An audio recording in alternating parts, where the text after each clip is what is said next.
당신 같은 게 감히 우리 집안일에 대해 뭘 안다고 떠들어? 이 한마디가 제 30년 인생을 가장 정확하게 요약합니다. 법정에서 한재욱 씨가 절규하며 내뱉은 그 말. 하지만 그때 저는 미소를 지으며 대답했습니다. 30년간 당신 옆에서 모든 것을 봤습니다. 투명 인간이었기에 가능했죠. 그의 얼굴이 새하얗게 질렸던 그 순간. 대체 무슨 일이 있었던 걸까요? 마음 편히 들으실 수 있도록 조용히 시작할게요. 시작 전에 구독과 좋아요 살짝 눌러주시면 저에겐 큰 응원이 됩니다.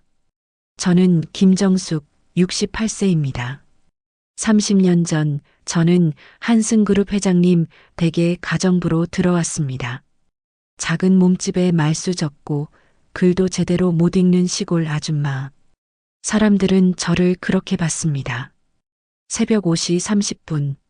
저는 오늘도 어김없이 한승그룹 본가의 주방으로 들어섭니다. 600평 저택의 주방은 제가 가장 먼저 깨우는 곳입니다. 가스레인지에 불을 켜고 된장찌개를 끓이고 쌀을 씻습니다. 30년간 단 하루도 빠짐없이 반복한 일상입니다. 오전 7시 가족들이 하나둘 식탁에 모입니다. 한승재 회장님 85세.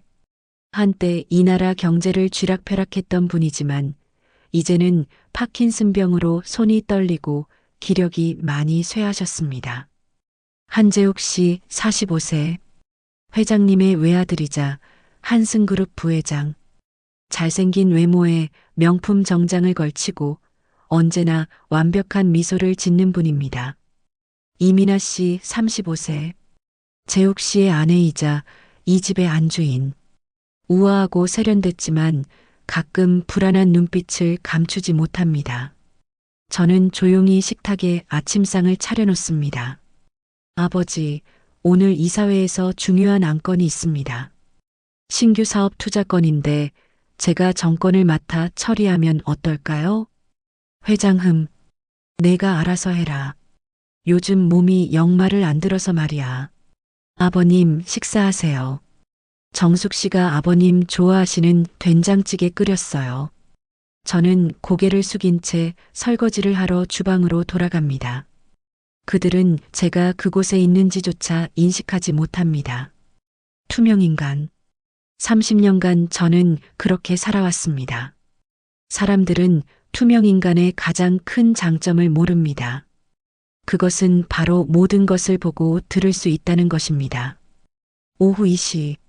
저는 2층 복도를 청소하던 중 재욱 씨의 서재 문틈으로 새어나오는 목소리를 듣습니다. 변호사, 유원장 수정건 어떻게 됐어? 아버지가 요즘 정신이 오락가락하시잖아. 이 기회에 확실히 정리하자고. 부회장님, 그건 법적으로 위험합니다. 회장님이 정신이 온전하실 때 작성하신 유언장을. 그러니까 내가 돈을 주는 거 아냐? 아버지 서명은 내가 어떻게든 받아낼 테니까 당신은 서류만 완벽하게 만들어. 저는 걸레를 쥔 손에 힘을 줍니다. 하지만 표정 하나 변하지 않고 조용히 계단을 내려갑니다. 또 시작이군. 10년 전 그때처럼.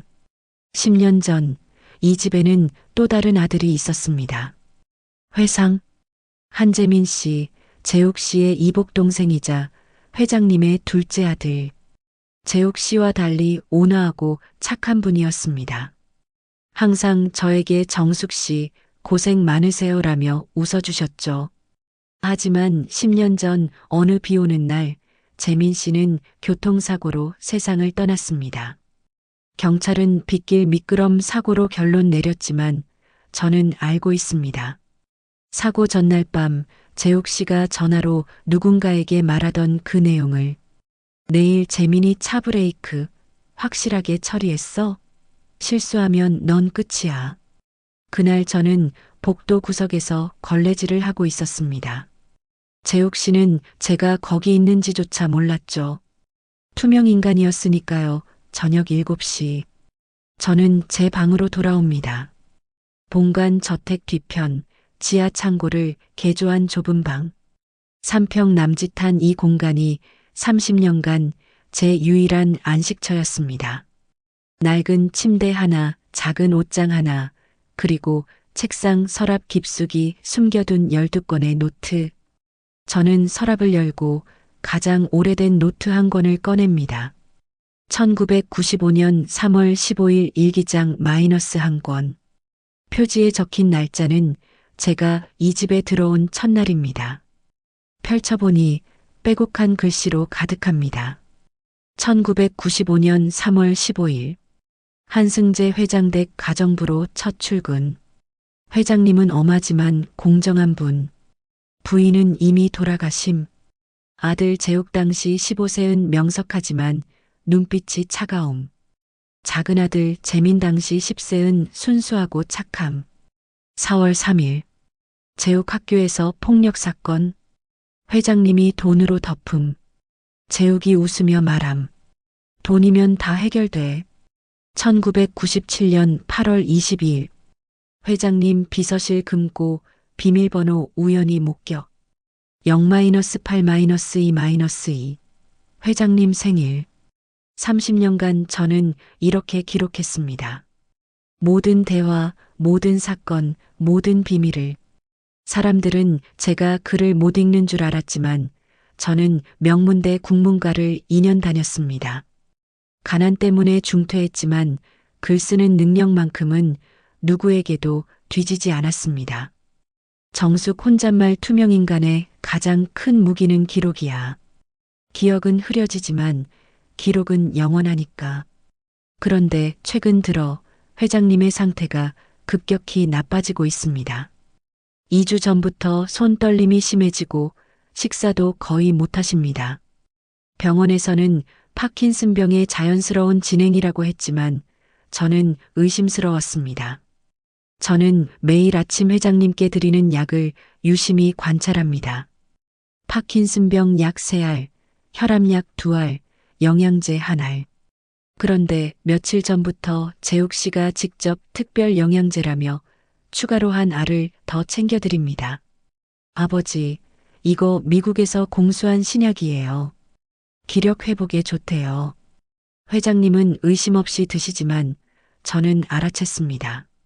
그 약을 드신 후 회장님의 정신이 더 혼미해진다는 것을. 10년 전 재민 씨를 없앨 때처럼 이번엔 아버지를 없애려는 거야. 결정적 장면 마이너스 엿듣기. 밤 11시. 저는 화장실을 다녀오다가 재욱 씨의 서재에 불이 켜진 것을 봅니다. 문틈으로 대화가 들립니다. 여보, 걱정 마. 아버지는 곧 돌아가실 거야. 그럼 3조 원 유산은 전부 우리 거야. 하지만 여보, 혹시 또 10년 전처럼. 입 조심해. 그건 사고였어. 재민이가 운이 없었던 거지. 알았어요. 저는 숨을 죽이고 복도 구석에 몸을 숨깁니다. 그리고 유 원장은 내일 아버지 서명 받아낼 거야. 정신 혼미한 틈을 타서. 변호사도 다 매수했으니까 문제 없어. 정숙 씨는요? 30년이나 이 집에 있었는데 혹시 뭘 눈치챘을까요? 그 문맹 아줌마. 걱정 마. 저 여자는 글도 못 읽는 바보야. 게다가 가족도 없고 갈 곳도 없어. 우리한테 절대 대들지 못해. 그 순간 저는 온몸에 전율이 흐르는 것을 느꼈습니다. 분노가 아니었습니다. 오히려 차갑고 명료한 결심이었습니다. 30년 동안 참았어. 재민 씨가 죽었을 때도, 회장님이 무시당할 때도. 하지만 이제는 아니야. 내가 나를 투명인간으로 봤다면 그게 바로 내 가장 큰 실수가 될 거야. 저는 조용히 제 방으로 돌아와 12건의 일기장을 모두 책상 위에 펼쳐놓습니다. 30년간의 기록. 10년 전 재민 씨 교통사고 조작 정황, 회사 자금 횡령, 내역, 불법 로비 명단, 그리고 최근 회장님께 드리는 수상한 약까지. 모든 것이 날짜, 시간, 장소와 함께 정확히 기록되어 있습니다. 저는 펜을 꺼내 들고 오늘 밤 들은 내용을 빈틈없이 적어 내려갑니다. 2025년 1월 17일 밤 11시 제욱 서재에서 아내 미나와 대화. 유 원장 위조 계획. 내일 회장 서명 받을 것. 그건 사고였어. 이제 시작이야. 한재욱, 너는 30년간 나를 투명인간으로 봤지. 하지만 투명인간은 가장 완벽한 목격자야. 내가 쌓아 올린 모든 거짓이 무너지는 걸 내 눈으로 똑똑히 지켜볼 거야. 저는 낡은 열쇠 꾸러미를 손에 줍니다. 이 집 모든 방의 열쇠, 창고 열쇠, 비서실 열쇠까지 30년간 제가 가장 믿을 수 있는 존재가 되어 받은 이 열쇠들이 이제는 진실의 문을 여는 무기가 될 것입니다. 창밖으로 차가운 겨울바람이 불어옵니다. 하지만 제 가슴 속에는 30년간 얼어붙었던 분노가 드디어 뜨겁게 타오르기 시작합니다. 30년 전 제가 이 집에 처음 면접을 보러 왔을 때 회장님이 물으셨습니다. 학력이 어떻게 되시오?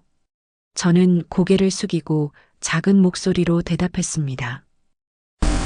초등학교만 나왔습니다. 거짓말이었습니다. 저는 명문대 국문과 2학년까지 다녔습니다. 하지만 아버지의 사업 실패로 학비를 낼 수 없어 자퇴했고 살아남기 위해 가정부가 되었습니다.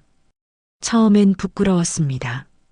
대학 동기들은 교수, 작가, 언론인이 되어 가는데 저는 걸레를 들고 있었으니까요. 하지만 얼마 지나지 않아 깨달았습니다.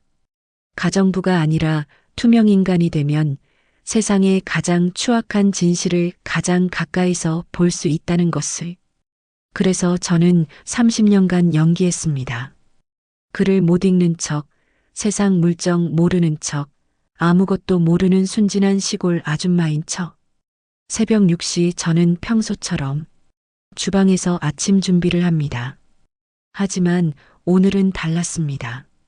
제 귀는 2층 회장님 방을 향해 있었고 제 모든 신경은 곤두서 있었습니다.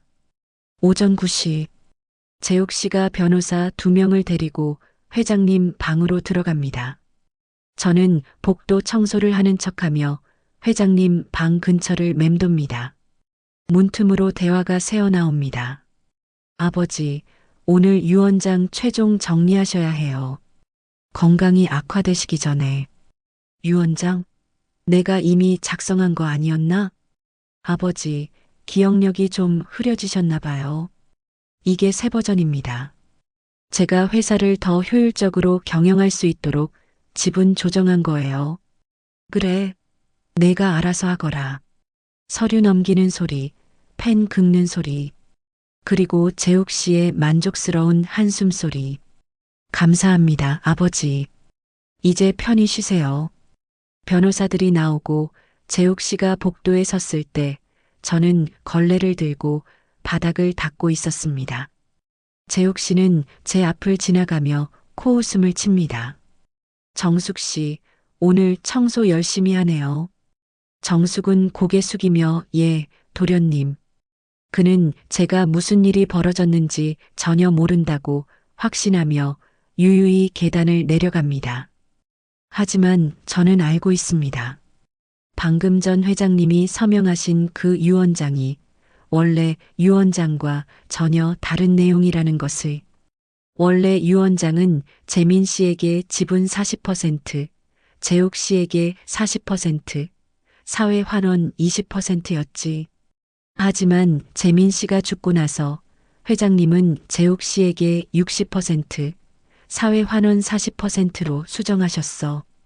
그런데 지금 서명하신 건 재욱 씨 100%일 거야. 정숙의 방밤. 저는 오늘 목격한 내용을 일기장에 빼곡히 적어 내려갑니다. 2025년 1월 18일 오전 9시. 재욱 변호사 2명 대동하고 회장 방 입실. 유 원장 제작성 강요. 회장 정신 혼미한 상태에서 서명. 회장 목소리 떨림. 내가 이미 작성한 거 아니었나? 재욱 답변. 새 버전입니다. 명백한 사기. 하지만 이것만으로는 부족합니다. 일기장은 제 주관적 기록일 뿐 법적 증거로는 약합니다. 저는 책상 서랍 깊숙이 숨겨둔 낡은 녹음기를 꺼냅니다. 30년 전 가전제품 가게에서 산 카세트 녹음기. 낡았지만 여전히 작동합니다. 이제부터는 듣는 것만으로는 안 돼. 기록하고 녹음하고 증거를 모아야 해. 저는 작은 녹음기를 앞치마 주머니에 넣습니다. 내일부터 저는 단순한 가정부가 아니라 잠복 중인 수사관입니다. 정숙의 과거 사람들은 묻습니다. 대학까지 다녔으면서 왜 30년간 가정부로 살았냐고. 대답은 간단합니다. 살아남기 위해서였습니다. 1995년 아버지의 사업이 망하고 집이 경매로 넘어갔을 때 저에게 남은 건 몸뚱이 하나뿐이었습니다. 대학 동기들은 정수가 우리 집에서 과외선생해라고 제안했지만 저는 거절했습니다. 과외선생은 실패한 대학생이라는 낙인이 선명하게 보이는 자리였으니까요. 차라리 가정부는 처음부터 보이지 않는 사람이었습니다. 그래서 저는 학력을 숨기고 글을 못 읽는 척하며 이 집에 들어왔습니다. 처음 몇 년은 고통스러웠습니다. 재욱 씨가 제 앞에서 어려운 영어 단어를 읽으며 정숙 씨, 이게 무슨 뜻인지 알아요? 라고 놀릴 때마다 저는 속으로 그 단어의 뜻을 되뇌며 분노를 삼켰습니다. 하지만 5년쯤 지나자 저는 깨달았습니다. 이 투명함이 무기가 될 수 있다는 것을.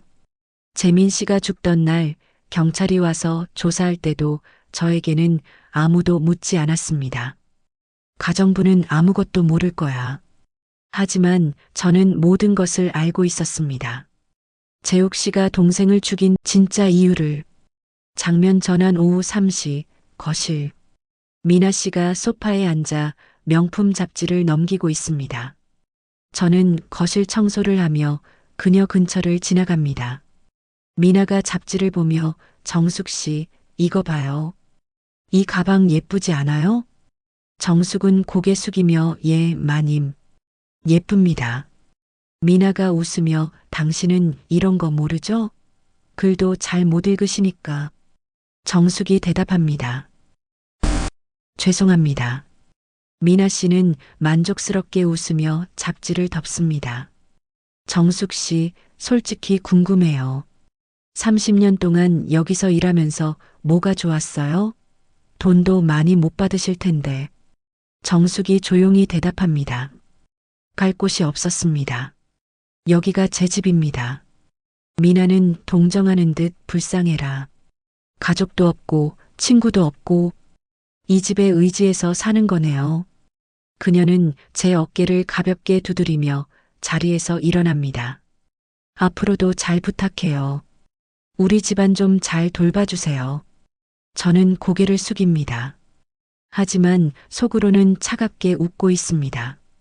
불쌍하다고? 당신들이 나를 불쌍하게 만들었지.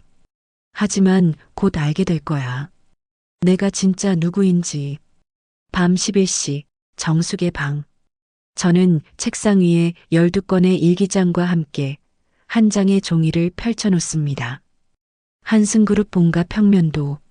30년간 청소하고 정리하고 구석구석 다니며 제 머릿속에 완벽하게 그려진 이 집의 지도입니다.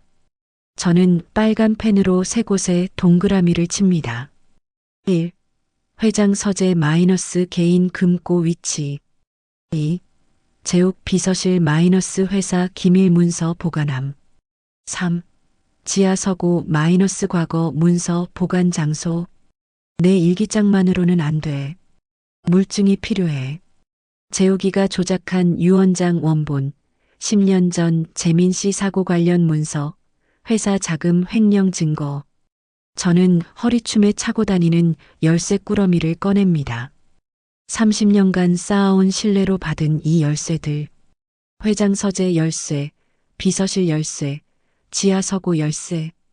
하지만 한 가지 문제가 있습니다. 금고 비밀번호는 모릅니다. 20년 전에 우연히 목격한 회장님 생일. 비밀번호 0-8-2-2는 5년 전 금고를 새 것으로 교체하면서 바뀌었습니다. 비밀번호를 알아내야 해. 하지만 어떻게? 그때 제 머릿속에 한 가지 기억이 떠오릅니다. 10년 전 재민 씨가 돌아가신 날, 회장님이 서재에서 혼자 울고 계셨을 때 저는 문 밖에서 그분의 혼잣말을 들었습니다. 회장은 울먹이며 재민아, 미안하다. 내 생일도 챙겨주지 못한 아비가. 재민 씨 생일 1985년 6월 14일 0-6-1-4 혹시 이게 금고 비밀번호일까? 내일 밤 재욱 씨와 미나 씨는 외부 행사로 집을 비웁니다. 회장님은 약 때문에 일찍 주무시고 경비원들은 밤 12시에 교대합니다. 그 짧은 30분의 공백. 그것이 제가 금고에 접근할 수 있는 유일한 기회입니다. 저는 떨리는 손으로 펜을 듭니다. 2025년 1월 18일. 계획 수립. 내일 밤 12시 회장 서재 금고 접근. 목표 유언장 원본, 재민 사고 관련 문서, 횡령 증거. 68세 가정부가 재벌가 금고를 털다니. 말도 안 되는 일이지. 하지만 나는 30년을 준비했어. 이 집의 모든 구석을, 모든 소리를, 모든 비밀을 알고 있어. 저는 녹음기를 점검하고 작은 손전등을 챙깁니다. 그리고 가장 중요한 것. 열쇠 꾸러미를 허리춤에 단단히 묶습니다. 창밖으로 차가운 달빛이 비춥니다. 30년간 이 좁은 방에서 꿈꾸던 순간이 드디어 다가오고 있습니다. 클리프행어. 그런데 바로 그때 방문을 두드리는 소리가 들립니다. 똑똑똑. 이 시간에 누가? 저는 급히 일기장들을 서랍 깊숙이 숨기고 문을 엽니다. 문 밖에는 미나 씨가 서 있습니다. 그녀의 얼굴은 창백하고 눈은 붉게 충혈되어 있습니다. 미나가 떨리는 목소리로 정숙 씨, 저 좀 도와주세요. 마님? 무슨 일이세요? 미나가 울먹이며 제발. 당신밖에 없어요. 제 남편이 뭘 하려는지. 저 너무 무서워요. 저는 얼어붙습니다. 이게 함정인가? 아니면 진심인가? 미나 씨는 제 손을 꽉 잡으며 속삭입니다. 저도 알아요. 10년 전 일, 시아버님께 드리는 약. 다 알아요. 하지만 전 공범이 되기 싫어요. 제발 저 좀 구해주세요. 30년간 저는 배웠습니다. 사람을 믿는 것이 아니라 행동을 믿어야 한다는 것을. 말은 거짓말할 수 있지만 행동은 진실을 드러냅니다. 지금 제 앞에 선 미나 씨, 그녀의 눈물이 진짜인지 함정인지 저는 판단해야 합니다. 장면 정숙의 방 미나와의 대화. 저는 미나 씨를 방 안으로 들입니다. 문을 닫고 창문을 확인하고 복도에 아무도 없는지 귀를 기울입니다. 마님, 무슨 말씀을 하시려는 겁니까? 정숙 씨, 저 미치겠어요. 제 남편이 시아버님을 죽이려 해요. 저는 표정 하나 변하지 않습니다. 무슨 근거로 그런 말씀을 하시는 겁니까? 제가 봤어요. 남편이 시아버님께 드리는 약. 그게 파킨슨병 약이 아니에요. 인터넷으로 검색해 봤더니 신경마비를 일으키는 약물이래요. 미나 씨는 떨리는 손으로 휴대폰을 꺼내 제게 보여줍니다. 화면에는 약물 정보 페이지가 떠 있습니다. 저는 공범이 되고 싶지 않아요. 10년 전에도, 재민 씨 일도, 저는 나중에 알았어요. 그때 이미 늦었지만, 저는 미나의 눈을 똑바로 봅니다. 그녀의 눈빛에서 공포와 죄책감이 뒤섞여 있는 것을 봅니다. 정숙 혼잣말 이 여자, 진심일 수도 있어. 하지만 100% 확신할 수 없어. 마님, 제가 뭘 도와드릴 수 있을까요? 저는 그냥 가정부일 뿐입니다. 아니에요. 당신은, 당신은 이 집에서 가장 오래 있었어요.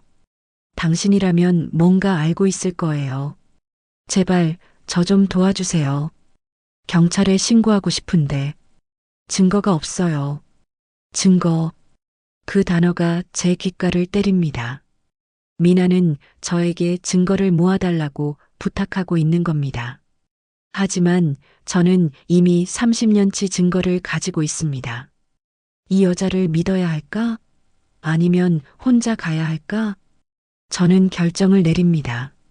일단은 시험해 보는 거야. 마님, 제가 도와드리고 싶지만 저 혼자서는 할 수 없는 일이 있습니다. 뭔데요? 제가 할 수 있는 거라면 뭐든지. 내일 밤 도련님께서 외출하실 때 제가 회장님 서재에 들어가야 합니다. 거기 금고에 중요한 문서가 있을 겁니다. 금고요? 비밀번호는? 제가 추측하는 번호가 있습니다. 하지만 만약 틀리면 CCTV에 제가 찍힐 겁니다. 그럼 저는 당장 쫓겨납니다. 미나는 잠시 망설이더니 고개를 끄덕입니다. 알겠어요. 내일 밤 제가 CCTV를 꺼드릴게요. 경비원들한테도 핑계를 대서 자리를 비우게 할게요. 그 대신, 네, 정숙 씨가 찾으시는 증거, 저한테도 공유해 주세요. 저도 이 지옥에서 벗어나고 싶어요. 저는 천천히 고개를 끄덕입니다.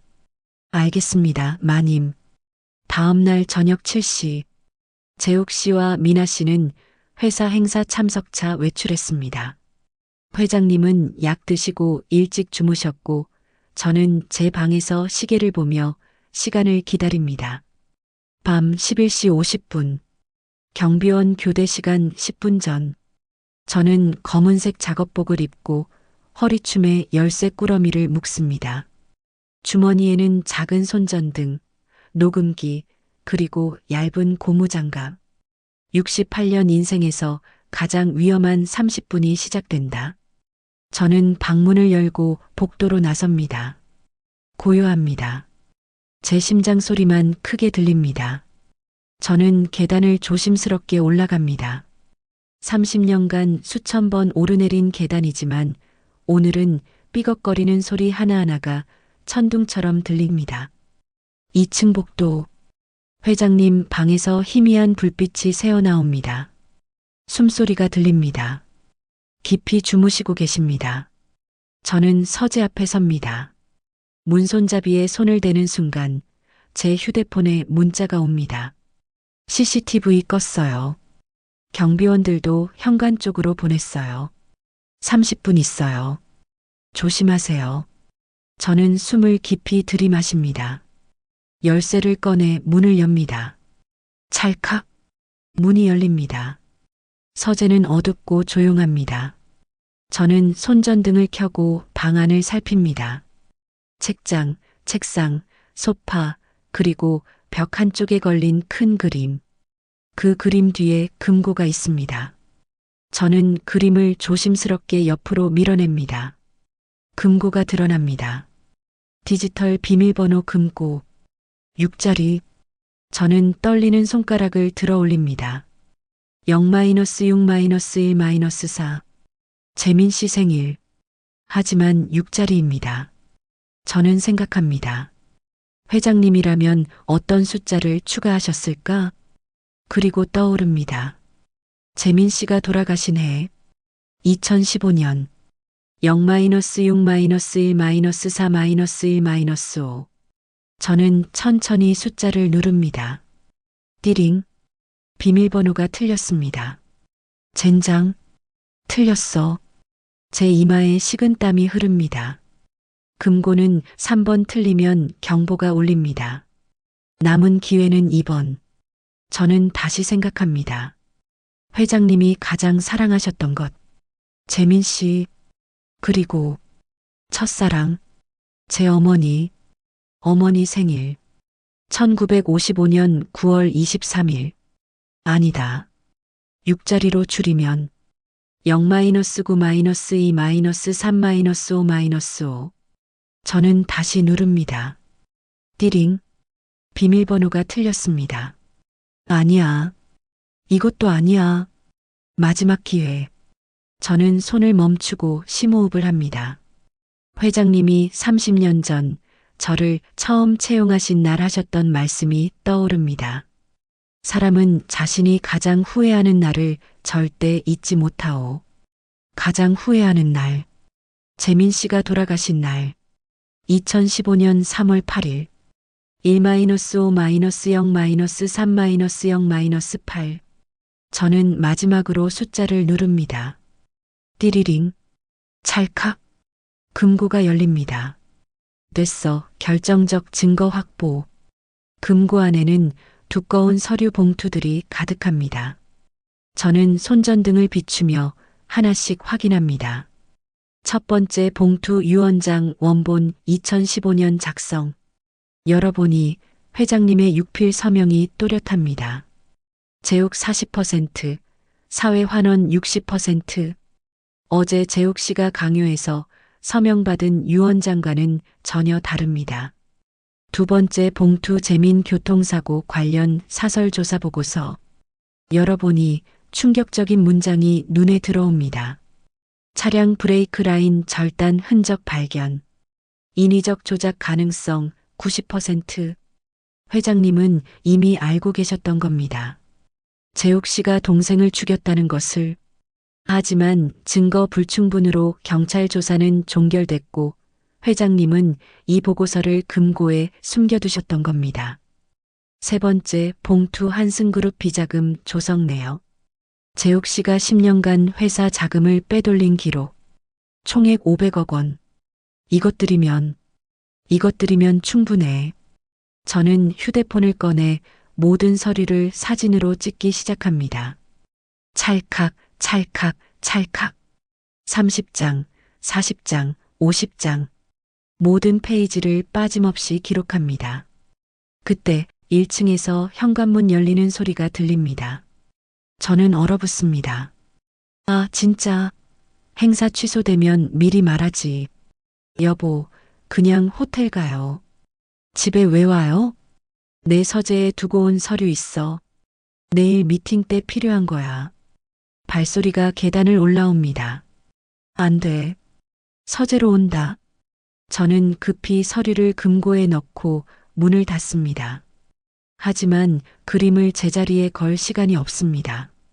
발소리가 복도에서 멈춥니다. 저는 서재 구석, 큰 책장 뒤에 몸을 숨깁니다. 문이 열립니다. 재욱 씨가 들어옵니다. 그는 불을 켭니다. 방이 환해집니다. 재욱 씨는 책상으로 가서 서류를 뒤지기 시작합니다. 저는 숨을 죽입니다. 심장이 터질 것 같습니다. 그가 고개를 돌리면 책장 뒤에 숨은 저를 발견할 겁니다. 30초, 1분. 영원 같은 시간이 흐릅니다. 여기 있었네. 그는 서류를 챙겨 들고 돌아섭니다. 문을 향해 걸어갑니다. 하지만 문 앞에서 멈춥니다. 그는 벽을 봅니다. 그림이 비스듬하게 걸려 있습니다. 이게 왜 이래? 저는 온몸에 식은땀이 흐릅니다. 그가 그림으로 다가갑니다. 그림을 만집니다. 그 순간 휴대폰이 울립니다. 여보세요? 네, 부회장입니다. 네, 지금요? 알겠습니다. 그는 전화를 끊고 혀를 찹니다. 아, 진짜. 왜 이 시간에? 그는 그림을 한 번 더 보더니 고개를 저으며 방을 나갑니다. 문이 닫힙니다. 발소리가 멀어집니다. 현관문이 다시 열리고 닫힙니다. 저는 5분을 더 기다렸습니다. 완전히 조용해진 후에야 책장 뒤에서 나왔습니다. 다리가 후들거립니다. 저는 그림을 제자리에 걸고 서재를 나옵니다. 복도를 지나 계단을 내려가 제 방으로 돌아옵니다. 문을 닫는 순간 저는 바닥에 주저앉습니다. 손이 떨립니다. 온몸이 떨립니다. 하지만 저는 웃고 있습니다. 해냈어.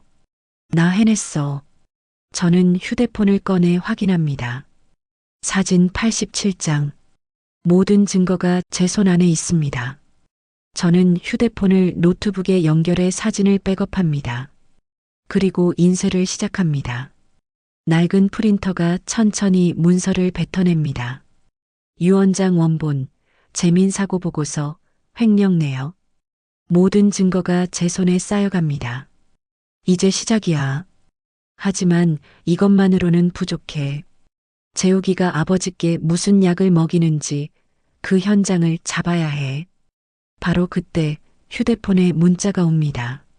정숙 씨, 증거 찾으셨어요? 저 내일 아침 당신 방으로 갈게요. 꼭 만나야 해요. 저는 문자를 읽고 고개를 끄덕입니다. 하지만 동시에 불안합니다. 미나는 진짜 조력자일까? 아니면 재욱이 저를 시험하기 위해 보낸 함정일까? 저는 창밖을 봅니다. 동이 트기 시작합니다.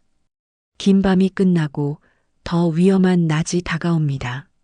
30년간 저는 혼자였습니다. 믿을 사람도 의지할 사람도 없이 오직 제 기록과 관찰만을 믿으며 살았습니다. 그런데 지금 누군가가 제 편이 되겠다고 손을 내밉니다. 문제는 그 손이 구원의 손인지 함정의 손인지 알 수 없다는 겁니다. 새벽 6시 저는 한숨도 못 자고 책상 앞에 앉아 어젯밤 인쇄한 서류들을 정리하고 있습니다. 똑똑똑 조심스러운 노크 소리. 정숙 씨, 저예요. 저는 서류를 급히 서랍에 숨기고 문을 엽니다. 미나 씨가 후드를 깊이 눌러쓰고 서 있습니다. 맨 얼굴에 다크서클이 선명합니다. 마님, 이 시간에 남편이 아직 자고 있어요. 빨리 얘기해야 해요. 미나가 방으로 들어오자 저는 문을 잠급니다. 미나는 침대에 앉으며 떨리는 손으로 가방을 엽니다. 그 안에서 작은 유리병 하나를 꺼냅니다. 이게 남편이 시아버님께 드리는 약이에요. 어젯밤 몰래 하나 빼냈어요. 저는 유리병을 받아듭니다. 라벨에는 아무것도 적혀 있지 않습니다. 제가 약사 친구한테 몰래 물어봤어요. 이거 성분 분석하면 뭔지 알 수 있대요. 하지만 저 혼자서는 남편이 의심할까봐. 마님, 제게 이걸 왜 주시는 겁니까? 정숙 씨, 어제 서재에 다녀오셨죠? 뭘 찾으셨어요? 저는 몸이 굳습니다.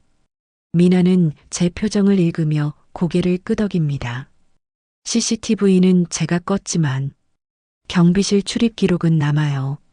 서재 문이 열렸다는 걸 알아요. 남편한테 들키기 전에 제가 기록을 지웠어요. 이 여자 진짜였어. 날 도와주고 있어. 정숙 씨, 우리 손을 잡아요. 같이 그 사람을 무너뜨려요. 저도 이 지옥에서 벗어나고 싶어요. 저는 미나의 눈을 똑바로 봅니다. 그 안에서 진심을 읽습니다. 하지만 동시에 30년간 배운 교훈이 저를 경고합니다. 진심도 순간적이다. 사람은 두려움 앞에서 배신한다. 마님, 제가 어제 찾은 건 유언장 원본이었습니다. 회장님이 작성하신 진짜 유언장이요. 내용이 도련님께 40%, 사회환원 60%, 어제 도련님이 강요해서 받으신 유언장과는 완전히 다릅니다. 미나는 고개를 떨구며 한숨을 내쉽니다. 역시 그럴 줄 알았어요.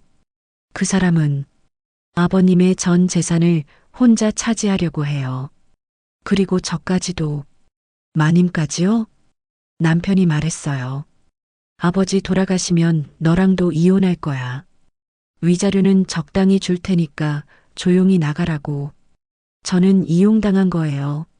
재벌가 며느리라는 간판으로. 저는 결정을 내려야 했습니다. 미나를 믿고 함께 갈 것인가, 아니면 혼자 갈 것인가. 저는 책상 서랍을 열고 어젯밤 인쇄한 서류 중 일부를 꺼냅니다.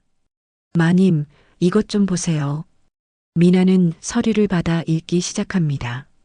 재민 교통사고 사설조사 보고서, 브레이크 라인 절단 흔적 발견. 미나의 얼굴이 새하얗게 변합니다. 이게 진짜예요?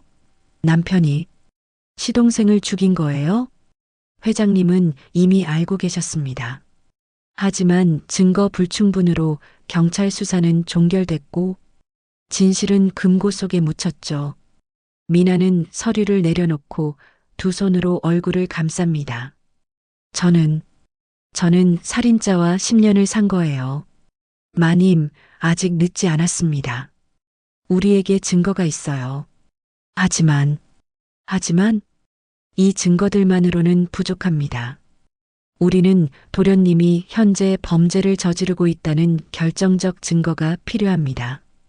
바로 이 약이요. 저는 미나가 건넨 유리병을 듭니다.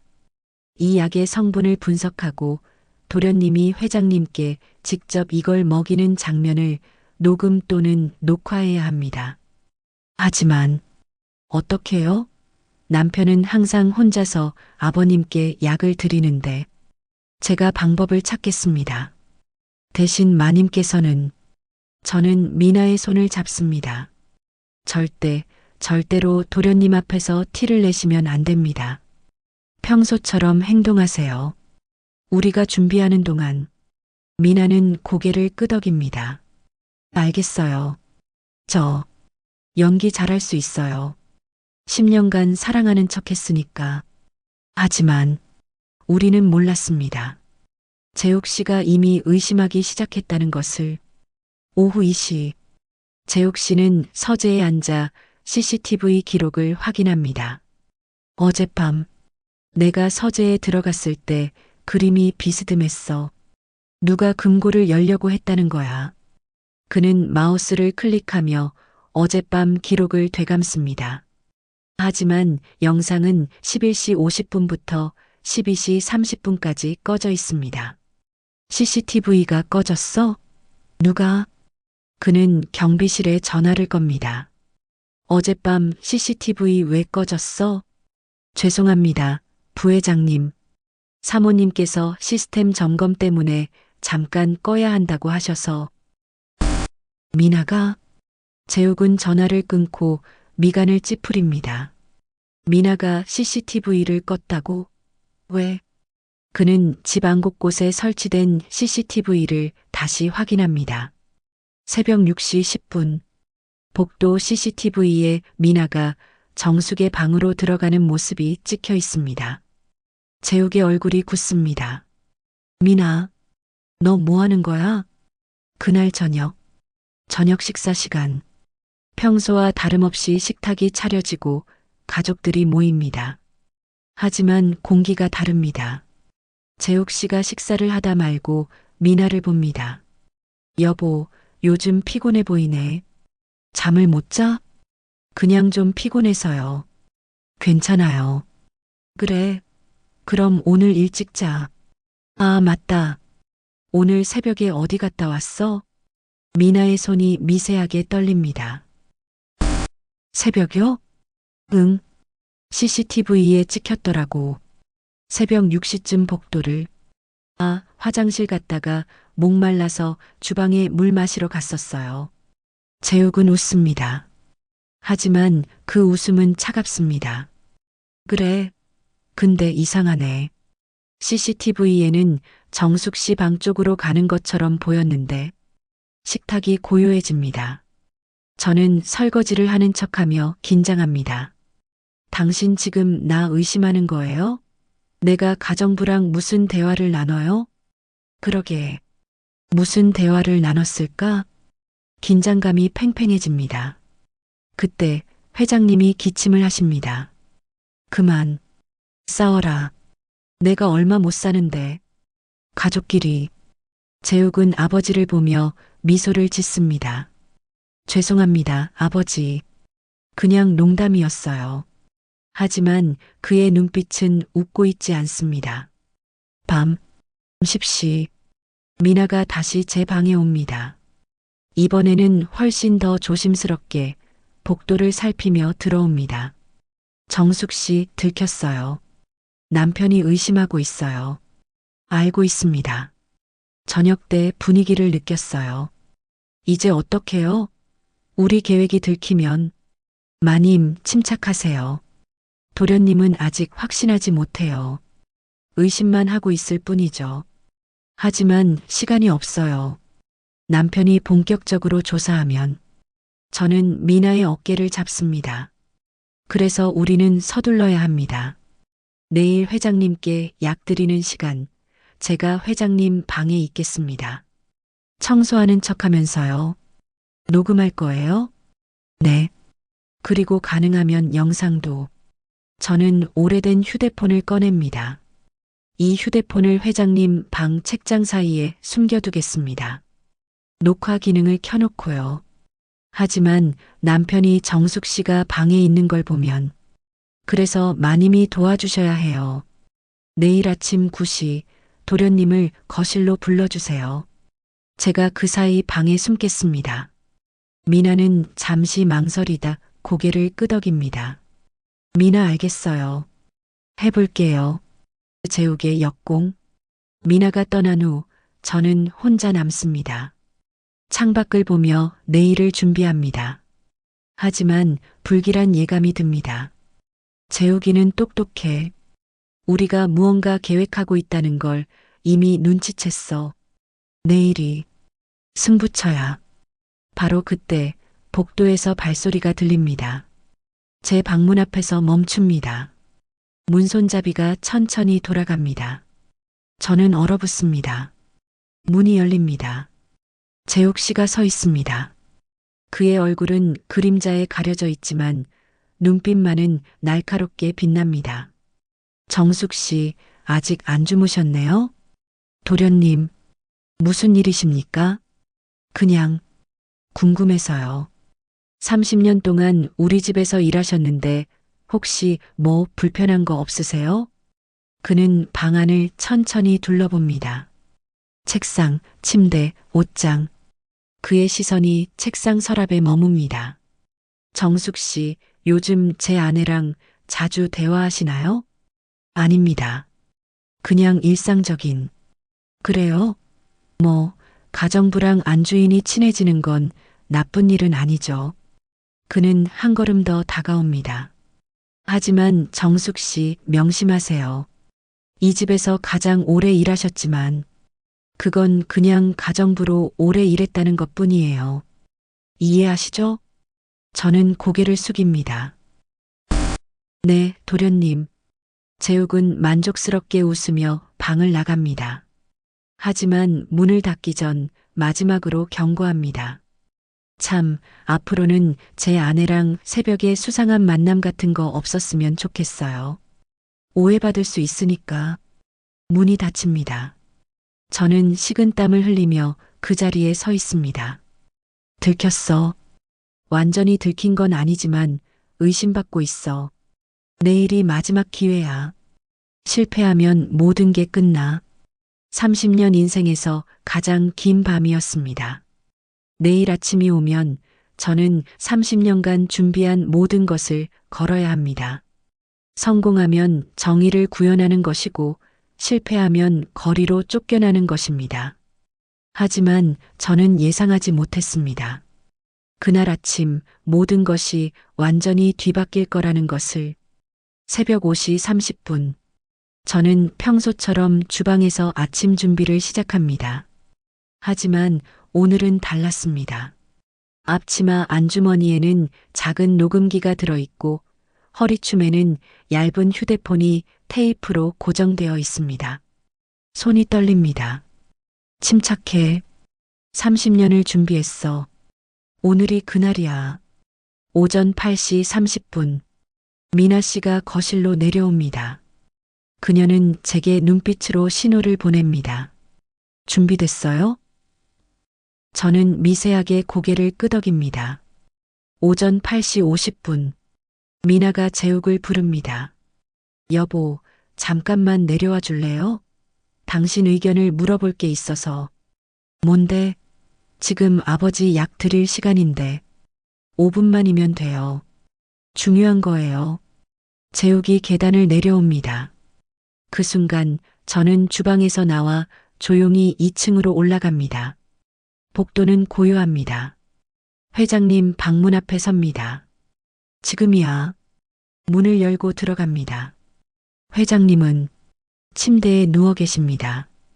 눈은 감고 계시지만 숨소리로 깨어 계심을 알 수 있습니다. 저는 조심스럽게 책장으로 다가갑니다. 휴대폰을 꺼내 녹화 버튼을 누르고 책 사이에 숨깁니다. 카메라 렌즈가 침대 방향을 향하도록 각도를 조정합니다. 그리고 저는 침대 옆 커튼 뒤로 몸을 숨깁니다. 심장이 터질 것 같습니다. 숨소리마저 커 보입니다.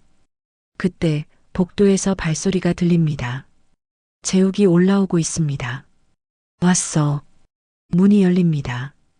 재욱이 방으로 들어옵니다. 손에는 약 쟁반이 들려 있습니다. 저는 커튼 뒤에서 숨을 죽이고 지켜봅니다. 재욱은 침대 옆 테이블에 쟁반을 놓습니다. 아버지, 약 드실 시간이에요. 회장님이 천천히 눈을 뜹니다. 그래. 재욱은 물컵에 물을 따르고 약통에서 알약들을 꺼냅니다. 파킨슨병 약 3알, 혈압약 2알, 그리고 주머니에서 라벨이 없는 작은 캡슐 하나를 꺼냅니다. 아버지, 오늘도 특별 영양제 드릴게요. 미국에서 온 신약이에요. 회장님은 의심 없이 고개를 끄덕입니다. 재욱은 회장님의 머리를 받쳐주고 약들을 하나씩 입에 넣어드립니다. 저는 커튼 뒤에서 모든 것을 지켜봅니다. 그리고 앞치마 주머니에 녹음기 버튼을 누릅니다. 딸깍. 이제 일주일만 더 드시면. 그 순간 회장님이 재욱의 손목을 붙잡습니다. 재욱아, 너, 내가 뭘 하고 있는지 아빠가 모를 줄 아니? 재욱의 얼굴이 굳습니다. 아버지, 아빠는 바보가 아니야. 내가 나한테 뭘 먹이는지 다 알아. 재욱은 회장의 손을 떼어내려 하지만 회장은 놓지 않습니다. 재민이도 내가 죽였지. 아빠는 증거가 없어서 참았어. 하지만 이제 재욱의 얼굴이 일그러집니다. 증거요? 아버지, 이제 정신도 혼미하신데 누가 아버지 말을 믿겠어요? 정수기가 믿어줄 거야. 그 순간 재욱의 고개가 번쩍 돌아옵니다. 정수기? 그 가정부가 뭘 어쩐다고요? 정수기는 내 엄마 미숙이의 딸이야. 내 이복 누나야. 시간이 멈춥니다. 저는 커튼 뒤에서 얼어붙습니다. 재욱도 말을 잇지 못합니다. 회장님이 계속 말씀하십니다. 30년 전 미숙이가 암으로 죽기 전에 나한테 부탁했어. 딸 정수기를 돌봐달라고. 하지만 나는 비겁하게도 가정부로만 받아들였어. 제 머릿속이 하얗게 변합니다. 30년간 제가 몰랐던 진실. 저는 이 집안의 피부치였습니다. 정수가, 듣고 있니? 아빠가, 미안하다. 저는 커튼 뒤에서 두 손으로 입을 막습니다. 눈물이 흐릅니다.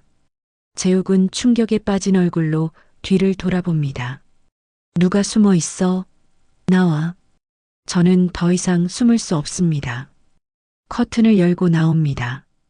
재욱과 눈이 마주칩니다. 정숙 씨? 여기서 뭐 하는 거야? 저는 떨리는 목소리로 대답합니다. 듣고 있었습니다. 도련님이 회장님께 무슨 약을 드리는지. 재욱의 얼굴이 일그러집니다. 얼마나 들었어? 전부 다요. 재욱은 주머니에서 휴대폰을 꺼냅니다. 지금 당장 경비 불러서 당신 쫓아낼 거야. 30년 일한 게 뭐가 대수야. 주인 방에 몰래 숨어들었으니 절도죄로. 도련님, 아니 재욱 씨, 이제 저는 당신의 가정부가 아닙니다. 뭐, 저는 당신의 이복 누나입니다. 회장님의 딸이고요. 그리고 저는 지난 30년간 당신이 저지른 모든 범죄를 기록했습니다. 저는 앞치마 주머니에서 녹음기를 꺼냅니다. 10년 전 재민 씨를 죽인 것, 회사 자금을 횡령한 것, 유언장을 위조한 것, 그리고 방금 전 회장님께 독약을 먹인 것까지 모두 녹음했습니다. 재욱의 얼굴이 창백해집니다. 그건 증거로 인정 안 돼. 불법 녹음이야. 맞습니다. 하지만 이건요? 저는 책장으로 가서 숨겨둔 휴대폰을 꺼냅니다. 영상 증거도 있습니다. 당신이 라벨 없는 캡슐을 회장님께 먹이는 장면. 그리고 일주일만 더 드시면이라고 중얼거린 것까지. 재욱은 한 발 뒤로 물러섭니다. 넌 처음부터 날 함정에 빠뜨리려고. 아닙니다. 저는 30년간 당신들을 관찰했을 뿐입니다. 투명 인간이었으니까요. 그때 침대에서 회장님이 기침을 합니다. 정수가, 이리 와. 저는 회장님 곁으로 갑니다. 회장님은 떨리는 손으로 제 손을 잡습니다. 미안하다. 30년간 내 정체를 숨기고 가정부로만 부려먹어서. 회장님, 왜 말씀하지 않으셨어요? 정수기가 눈물을 흘리며 얘기합니다.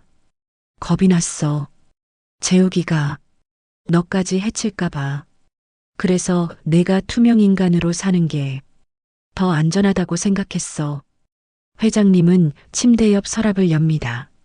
안에서 낡은 봉투 하나를 꺼냅니다. 이건 내 출생 증명서야. 그리고 유전자 검사 결과 내가 내 딸이라는 증거. 저는 봉투를 받아듭니다. 손이 떨립니다. 30년간 몰랐던 제 정체. 저는 한승재 회장의 딸이었습니다. 정수가, 재욱이를 막아다오. 내가 이 집안의 진짜 상속자야. 재욱이 비명을 지릅니다. 말도 안 돼. 저 여자가 내 누나라고. 증거가 어디 있어. 저는 재욱을 돌아봅니다. 증거는 여기 있습니다. 그리고 제가 30년간 모은 당신의 범죄 증거도 있습니다. 이제 끝입니다. 재욱 씨. 재욱은 벽 쪽으로 뒷걸음질 칩니다. 그의 눈빛이 미쳐갑니다. 끝? 끝이라고? 아직 안 끝났어. 그는 갑자기 서재문을 박차고 나갑니다. 저는 뒤쫓으려 하지만 회장님이 제 손을 붙잡습니다. 정수가, 조심해. 재욱이는 궁지에 몰리면 뭘 할지 몰라. 저는 복도로 나갑니다. 재욱은 자기 방으로 들어갑니다. 그리고 잠시 후 무언가를 들고 나옵니다. 아버지의 오래된 엽총. 재욱이 총구를 저에게 겨눕니다. 30년간 내 옆에서 날 지켜봤다고? 그럼 너도 알겠지. 내가 궁지에 몰리면 뭐든 한다는 거. 저는 얼어붙습니다. 그 녹음기랑 휴대폰 내놔. 안 그러면. 바로 그 순간 1층에서 목소리가 들립니다. 경찰이에요. 경찰 왔어요. 재욱의 얼굴이 일그러집니다. 미나, 내가 경찰을 불렀어? 아래층에서 발소리가 울립니다. 여러 명의 경찰이 계단을 올라옵니다. 한재욱 씨, 총 내려놓으세요. 재욱은 사방이 포위당했습니다. 총구는 여전히 저를 향하고 있습니다. 다 끝났어. 다 끝났다고. 그의 손가락이 방아쇠로 향합니다. 총소리가 울렸습니다. 그 소리는 30년 인생에서 가장 크고 가장 절망적인 소리였습니다. 쾅! 총성이 복도에 울려 퍼집니다. 저는 눈을 감습니다. 하지만 아프지 않습니다. 눈을 뜨자 천장이 보입니다. 재욱의 총구가 위를 향해 있습니다. 경찰 한 명이 재욱의 팔을 붙잡고 있습니다. 총 내려놓으세요. 지금 당장. 재욱은 저항하지만 곧 다른 경찰들에게 제압당합니다. 총이 바닥에 떨어지고 재욱은 수갑이 채워집니다. 저 여자가 사기꾼이야. 30년간 우리 집에 잠입해서. 재욱이 분해합니다. 한재욱 씨, 살인 미수, 불법 약물 투여, 유언장 위조 혐의로 긴급 체포합니다. 재욱은 끌려가면서 저를 노려봅니다. 재욱은 도끼 어린 목소리로 정숙. 넌 끝났어. 내가 변호사 동원해서 널 완전히 파멸시킬 거야. 너 같은 가정부 따위가 재벌가 딸이라고? 누가 믿겠어? 저는 그 자리에 주저앉습니다. 온몸에 힘이 빠집니다. 일시적 승리. 경찰이 저에게 다가옵니다. 김정숙 씨 맞으시죠? 이민아 씨가 신고했습니다. 괜찮으세요? 네, 괜찮습니다. 미나가 계단을 올라옵니다. 그녀는 저를 부축하며 눈물을 흘립니다. 정숙 씨, 미안해요. 제가 좀 더 일찍 경찰을 불렀어야 했는데. 아닙니다, 마님. 마님 덕분에 살았어요. 경찰이 증거물을 수거합니다. 저는 녹음기와 휴대폰, 그리고 회장님께 받은 출생증명서를 건넵니다. 이것들은 증거로 제출하셔야 합니다. 그리고 정식 조사가 필요하니 내일 경찰서로 출두해 주세요. 알겠습니다. 경찰들이 재욱을 끌고 떠나갑니다. 저와 미나는 복도에 남습니다. 잠시 동안 고요합니다. 끝났어. 드디어 끝났어.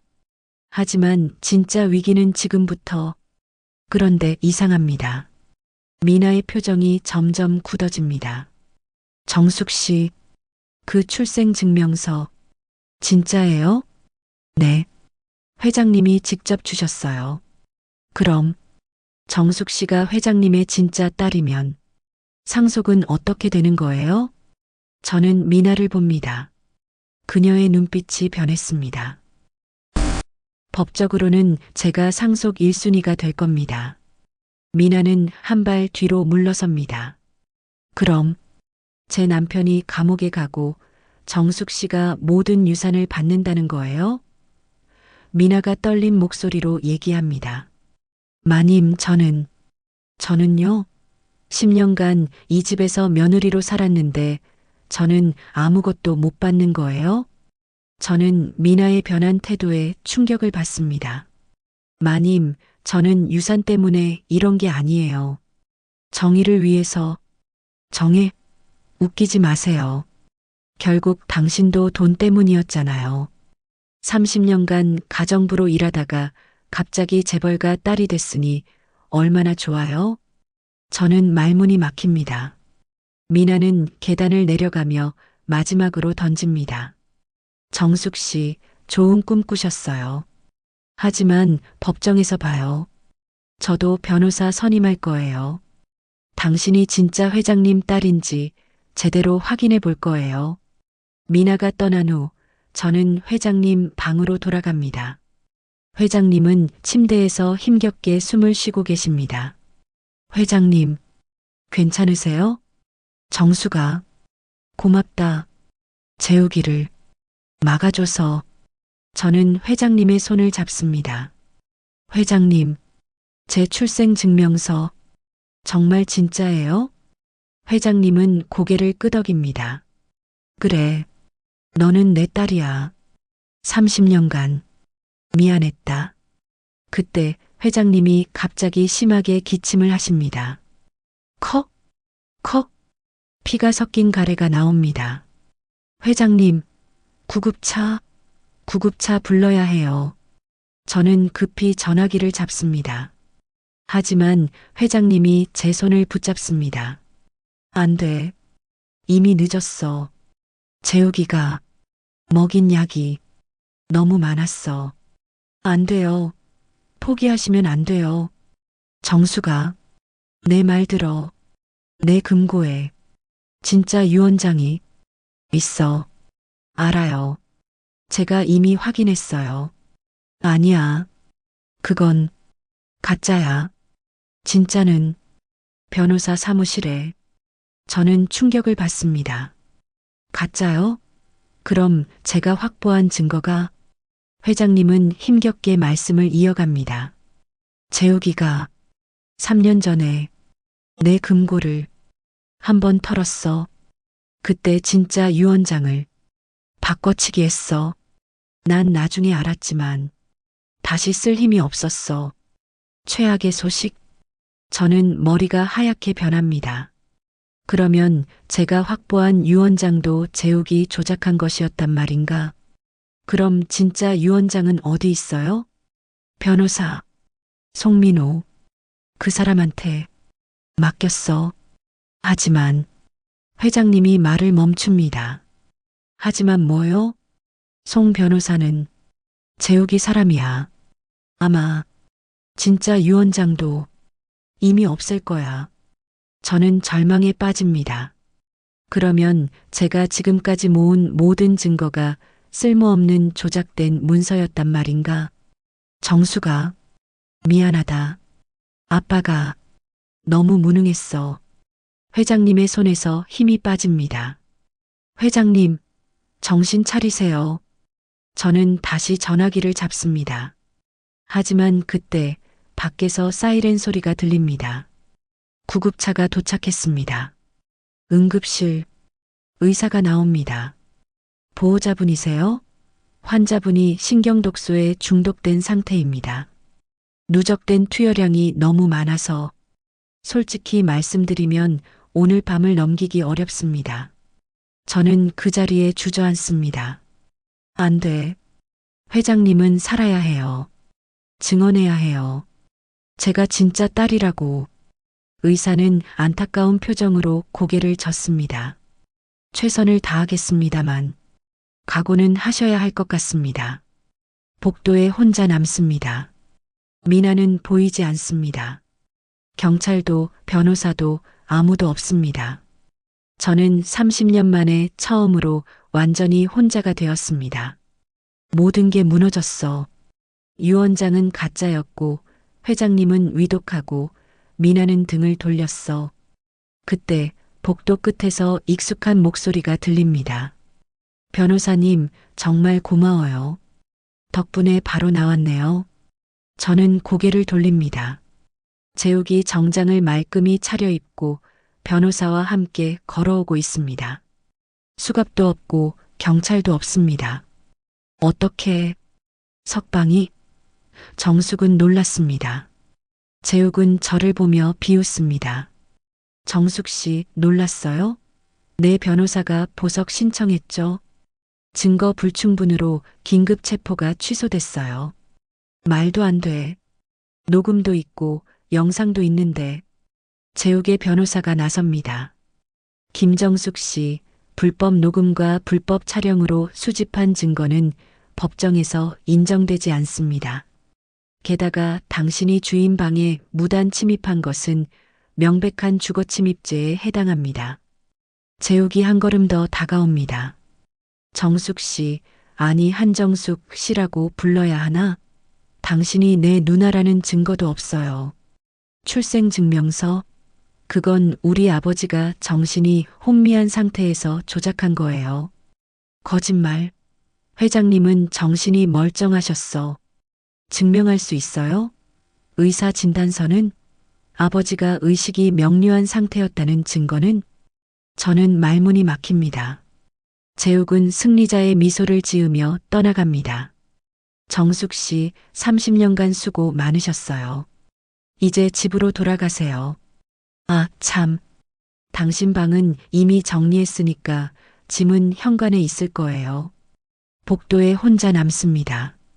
회장님은 살아남지 못할 거라 했고, 미나는 배신했고, 재욱은 석방됐고, 증거는 무용지물이 됐습니다. 30년간 준비한 모든 것이 한순간에 무너졌습니다. 저는 병원 창문을 봅니다. 밤하늘이 너무 어둡습니다. 내가 틀렸던 걸까? 68세 가정부가 재벌가를 상대로 싸우겠다는 게 처음부터 불가능한 꿈이었을까? 눈물이 흐릅니다. 30년 만에 처음 흘리는 절망의 눈물입니다. 저는 복도 의자에 앉아 고개를 떨굽니다. 모든 것이 끝났습니다. 그때 휴대폰이 울립니다. 모르는 번호입니다. 여보세요? 김정숙 씨 맞으십니까? 네. 누구십니까? 저는 송민호 변호사입니다. 한승재 회장님의 개인 변호사였고 지금 당장 만나야 할 것 같습니다. 저는 몸을 일으킵니다. 송민호 변호사요? 회장님이 말씀하신. 네. 회장님께서 돌아가시기 전에 저한테 연락이 왔습니다. 그리고 제가 보관하고 있던 진짜 유언장을 어떻게 해야 할지 물어보셨습니다. 저는 숨이 멎습니다. 진짜 유언장이 아직 있다는 말씀이세요? 네. 하지만 한 가지 문제가 있습니다. 한재욱 씨가 저를 협박하고 있습니다. 유언장을 폐기하지 않으면 제 가족을 해치겠다고. 저는 지금 너무 무섭습니다. 저는 떨리는 목소리로 대답합니다. 변호사님, 제발 버티세요. 제가 방법을 찾겠습니다. 24시간 드리겠습니다. 그 안에 한재욱 씨를 완전히 무력화시키지 못하면 저는 유언장을 폐기하고 이민 갈 겁니다. 전화가 끊깁니다. 저는 휴대폰을 쥐고 떨립니다. 24시간. 단 하루 안에 재욱을 완전히 무너뜨려야 합니다. 하지만 어떻게? 30년 전 제가 이 집에 들어올 때 다짐했습니다. 절대 감정에 휘둘리지 말자. 오직 사실과 기록만을 믿자. 재욱은 제가 절망했다고 생각할 겁니다. 하지만 그는 몰랐습니다. 제가 30년간 준비한 것은 단순한 녹음과 영상이 아니었다는 것을. 진짜 무기는 따로 있었습니다. 송민호 변호사와의 통화가 끝난 후 저는 결심합니다. 재욱을 24시간 안에 무력화시켜야 해. 법적 증거가 안 먹힌다면 사회적 압박을 이용해야 해. 저는 휴대폰을 꺼내 오래된 연락처를 찾습니다. 박지훈 기자. 15년 전 회장님 댁에 인터뷰 차왔던 탐사보도 기자입니다. 당시 그는 제게 명함을 건네며 말했습니다. 혹시 이 집안에서 이상한 일 있으면 연락 주세요. 진실을 밝히는 게 제 일이니까요. 저는 그때 명함을 버리지 않고 30년 일기장 사이에 끼워뒀습니다. 전화를 겁니다. 여보세요? 박지훈 기자님이십니까?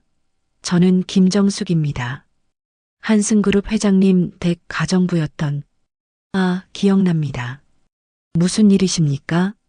제게 한승그룹 부회장 한재욱의 살인 증거가 있습니다. 그리고 30년간 기록한 모든 범죄 내역이요. 전화 너머로 침묵이 흐릅니다. 지금 농담 아니시죠? 내일 아침 9시 한승그룹 본사 앞에서 만나요. 제가 모든 것을 공개하겠습니다. 작전 개시, SNS 폭로 준비.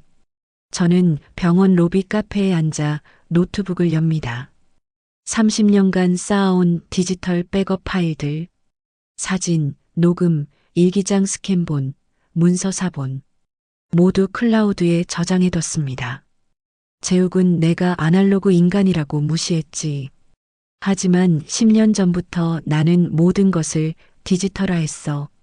저는 익명 계정을 만들고 SNS에 게시물을 작성합니다. 제목 30년 가정부가 폭로하는 한승그룹 부회장의 살인과 횡령. 그리고 결정적 증거들을 하나씩 업로드합니다. 마이너스 재민 교통사고 조사보고서 사진. 마이너스 회사 자금 횡령 내역서.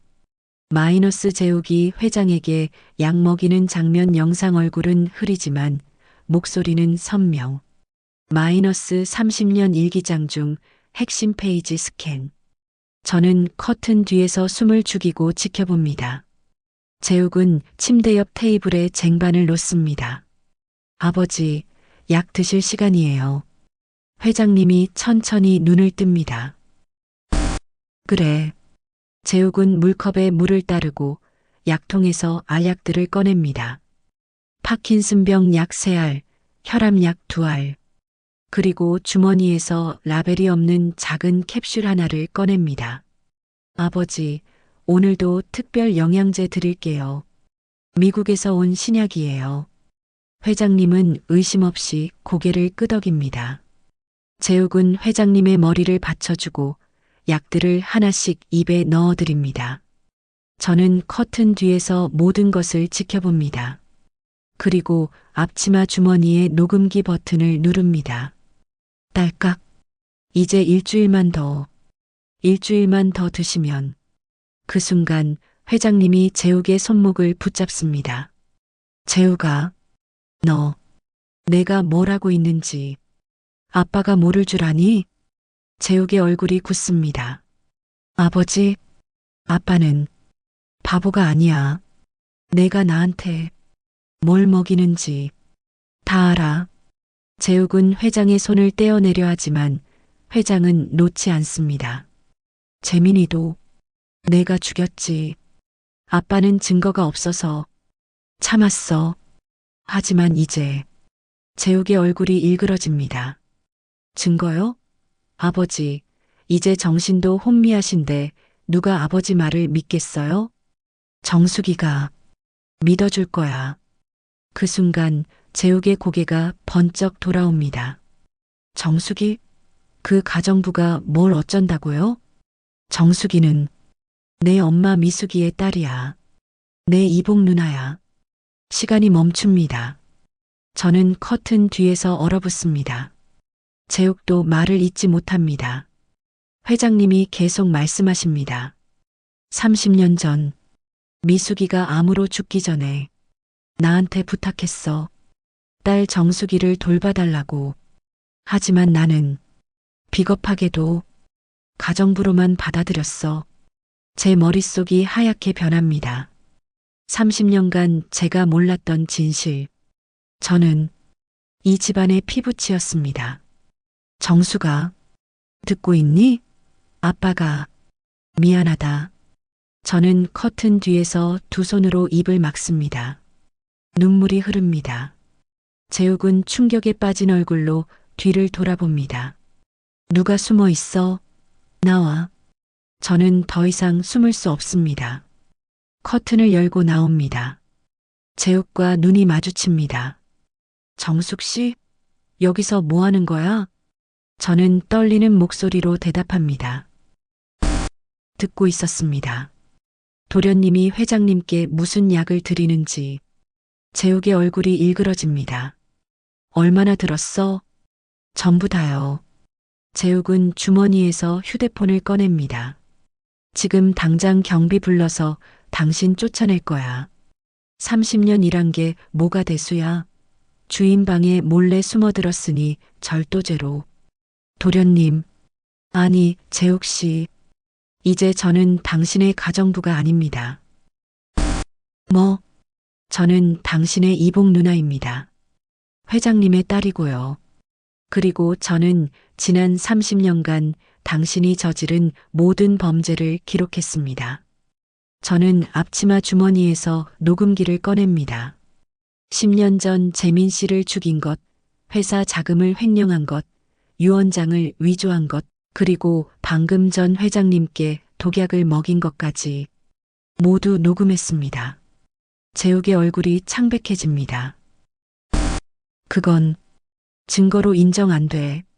불법 녹음이야. 맞습니다. 하지만 이건요? 저는 책장으로 가서 숨겨둔 휴대폰을 꺼냅니다. 영상 증거도 있습니다. 당신이 라벨 없는 캡슐을 회장님께 먹이는 장면. 그리고 일주일만 더 드시면이라고 중얼거린 것까지. 재욱은 한 발 뒤로 물러섭니다. 넌 처음부터 날 함정에 빠뜨리려고. 아닙니다. 저는 30년간 당신들을 관찰했을 뿐입니다. 투명 인간이었으니까요. 그때 침대에서 회장님이 기침을 합니다. 정수가, 이리 와. 저는 회장님 곁으로 갑니다. 회장님은 떨리는 손으로 제 손을 잡습니다. 미안하다. 30년간 내 정체를 숨기고 가정부로만 부려먹어서. 회장님, 왜 말씀하지 않으셨어요? 정수기가 눈물을 흘리며 얘기합니다. 겁이 났어. 재욱이가 너까지 해칠까봐. 그래서 내가 투명인간으로 사는 게 더 안전하다고 생각했어. 회장님은 침대 옆 서랍을 엽니다. 안에서 낡은 봉투 하나를 꺼냅니다. 이건 내 출생증명서야. 그리고 유전자 검사 결과 내가 내 딸이라는 증거. 저는 봉투를 받아듭니다. 손이 떨립니다. 30년간 몰랐던 제 정체. 저는 한승재 회장의 딸이었습니다. 정수가 재욱이를 막아다오. 내가 이 집안의 진짜 상속자야. 재욱이 비명을 지릅니다. 말도 안 돼. 저 여자가 내 누나라고. 증거가 어디 있어. 저는 재욱을 돌아봅니다. 증거는 여기 있습니다. 그리고 제가 30년간 모은 당신의 범죄 증거도 있습니다. 이제 끝입니다. 재욱 씨. 재욱은 벽 쪽으로 뒷걸음질 칩니다. 그의 눈빛이 미쳐갑니다. 끝? 끝이라고? 아직 안 끝났어. 그는 갑자기 서재문을 박차고 나갑니다.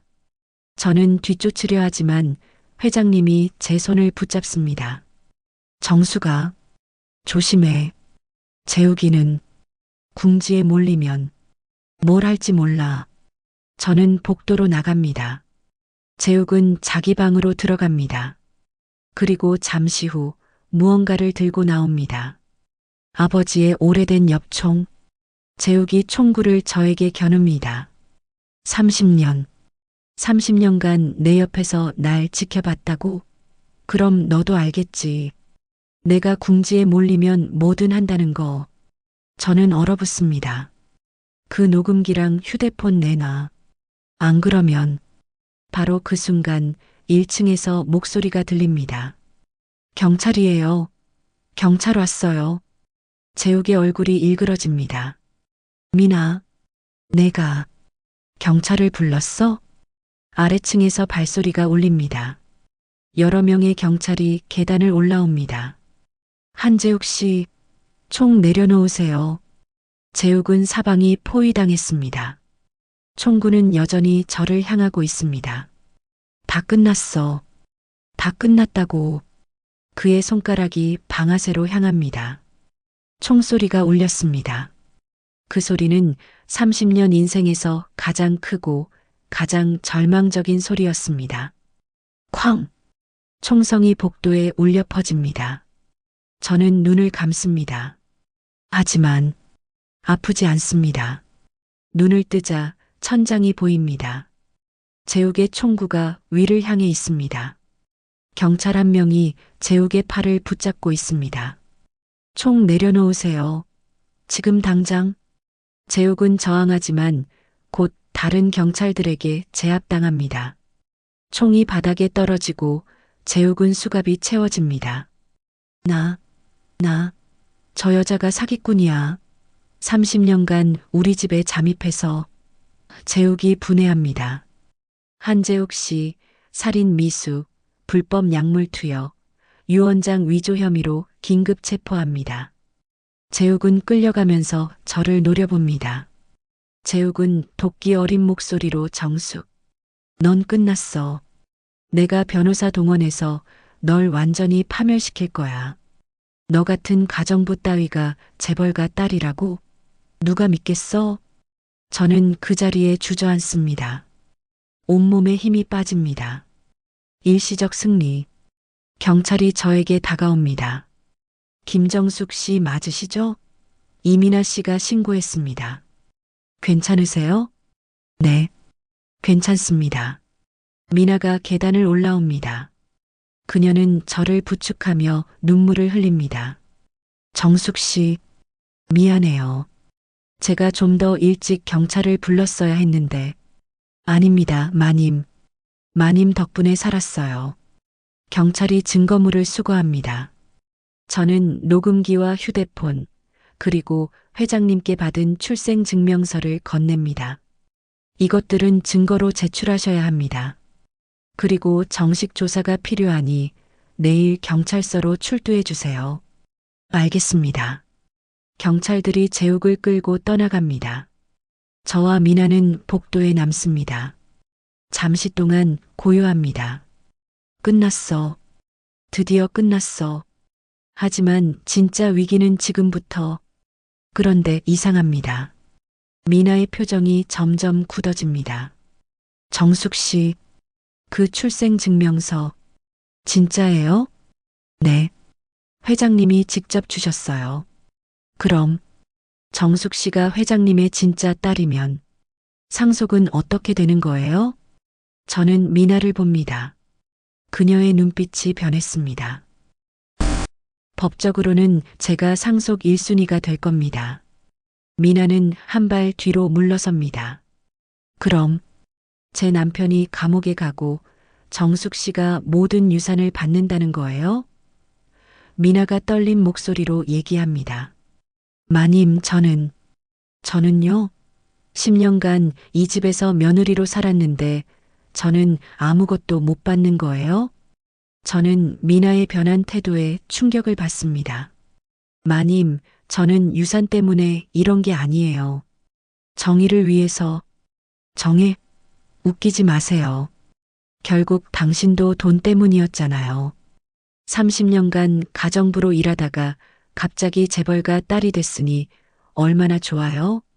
저는 말문이 막힙니다. 미나는 계단을 내려가며 마지막으로 던집니다. 정숙 씨, 좋은 꿈 꾸셨어요. 하지만 법정에서 봐요.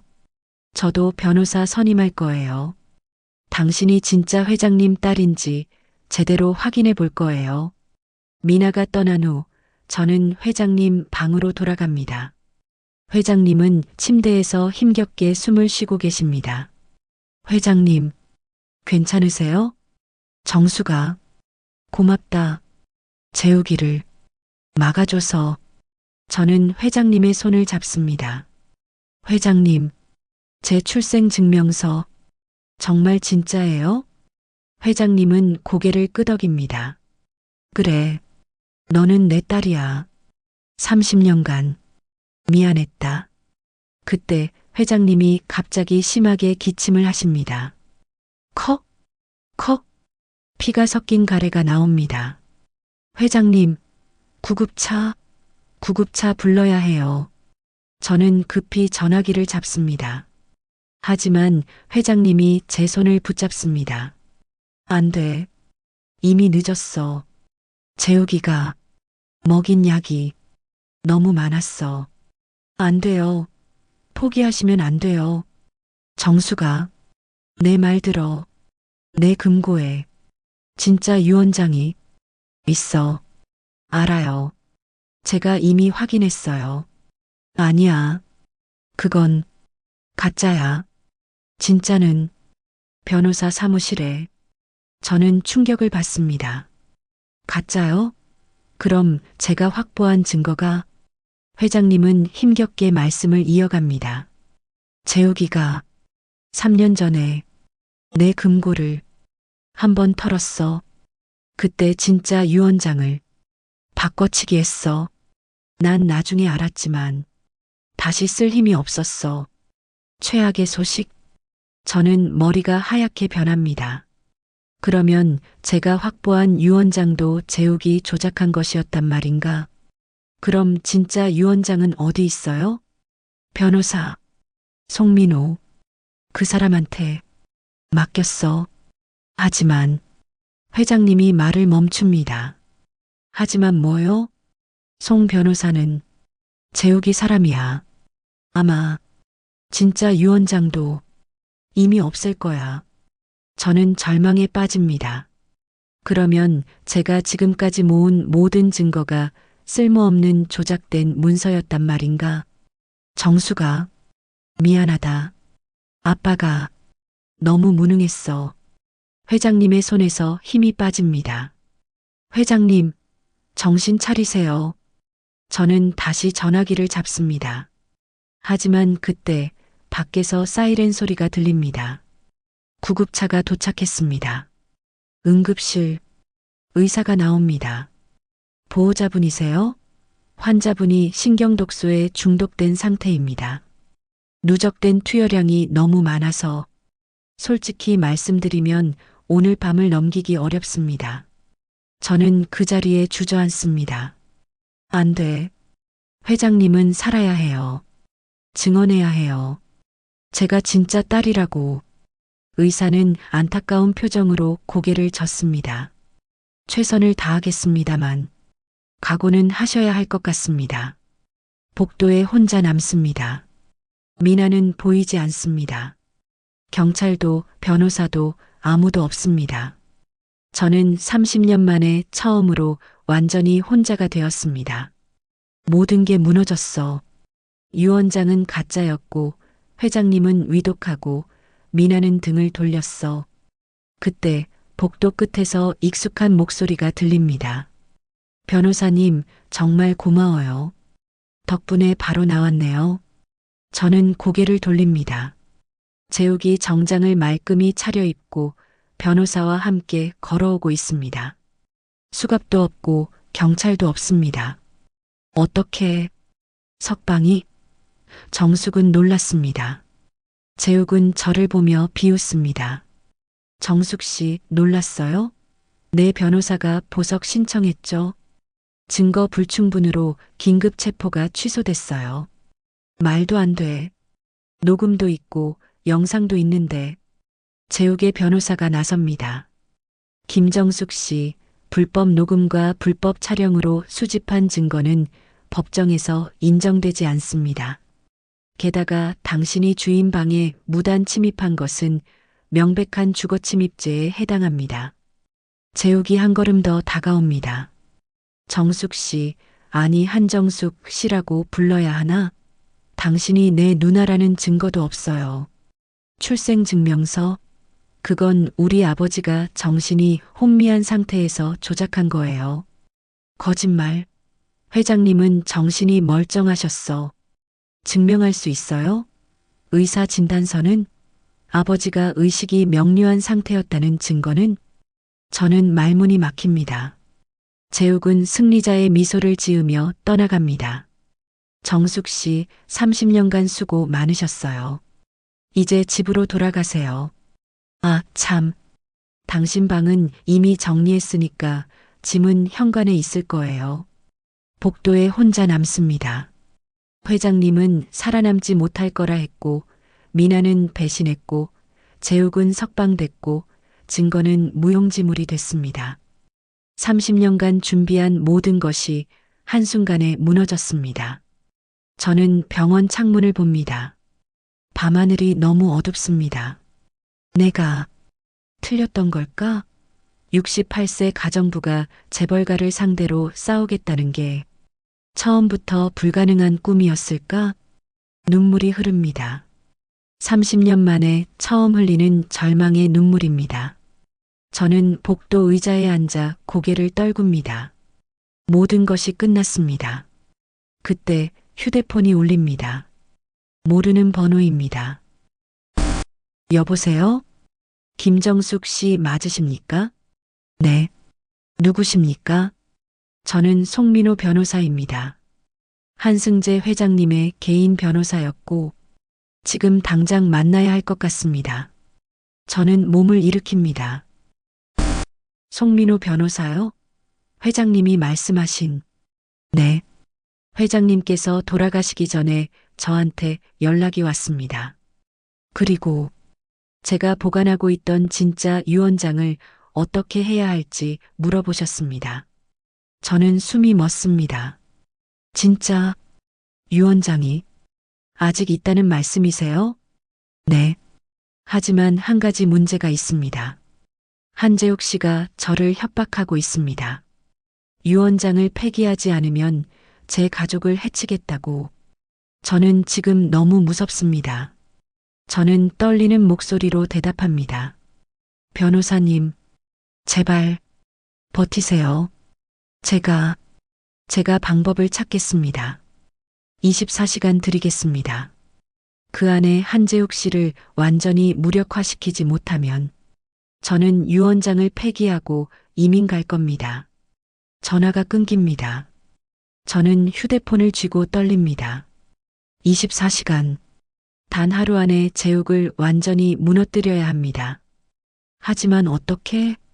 30년 전 제가 이 집에 들어올 때 다짐했습니다. 절대 감정에 휘둘리지 말자. 오직 사실과 기록만을 믿자. 재욱은 제가 절망했다고 생각할 겁니다. 하지만 그는 몰랐습니다.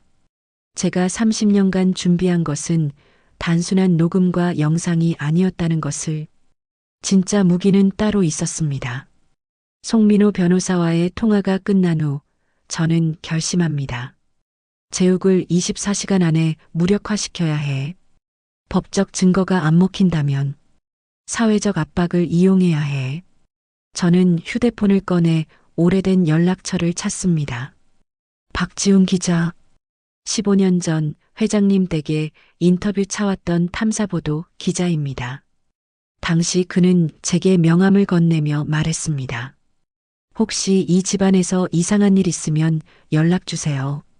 진실을 밝히는 게 제 일이니까요. 저는 그때 명함을 버리지 않고 30년 일기장 사이에 끼워뒀습니다.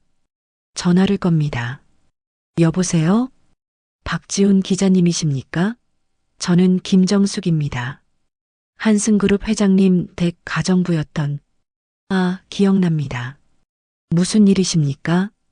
제게 한승그룹 부회장 한재욱의 살인 증거가 있습니다. 그리고 30년간 기록한 모든 범죄 내역이요. 전화 너머로 침묵이 흐릅니다. 지금 농담 아니시죠? 내일 아침 9시 한승그룹 본사 앞에서 만나요. 제가 모든 것을 공개하겠습니다. 작전 개시, SNS 폭로 준비. 저는 병원 로비 카페에 앉아 노트북을 엽니다. 30년간 쌓아온 디지털 백업 파일들, 사진, 녹음, 일기장 스캔본, 문서 사본, 모두 클라우드에 저장해뒀습니다.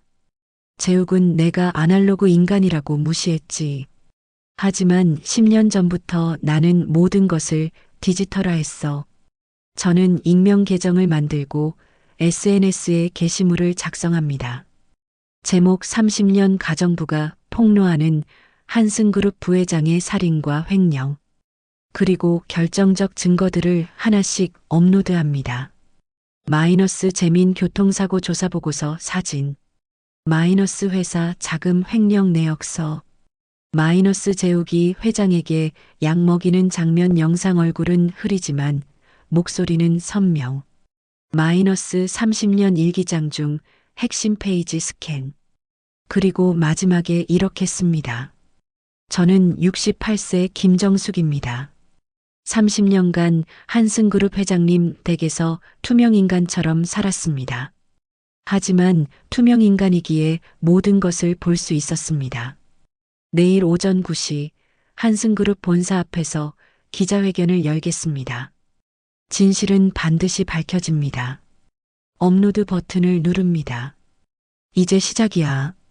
다음 날 새벽 5시 재욱의 휴대폰이 울립니다. 홍보팀장의 다급한 목소리. 부회장님, 큰일 났습니다. SNS에 부회장님 관련 폭로글이 떴는데 조회수가 벌써 100만을 넘었습니다. 재욱은 잠에서 깨어 휴대폰을 확인합니다. 화면에 떠 있는 정숙의 게시물. 그의 얼굴이 창백해집니다. 이 미친 정숙이가. 댓글이 수천 개인데 전부 부회장님을 비난하는 내용입니다. 그리고 주요 언론사에서 이미 기사화 준비 중입니다. 재욱은 변호사에게 전화를 겁니다. 명예훼손으로 당장 고소해.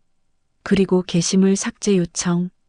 부회장님, 게시물이 이미 수십 개 사이트에 퍼졌습니다. 삭제는 불가능하고 내용이 너무 구체적이라 명예훼손보다는 진실 공방으로 갈 가능성이 높습니다. 재욱은 책상을 내리칩니다. 그 할망구가 30년간 가만히 있더니 지금 D-데이 오전 9시 마이너스 한승그룹 본사 앞.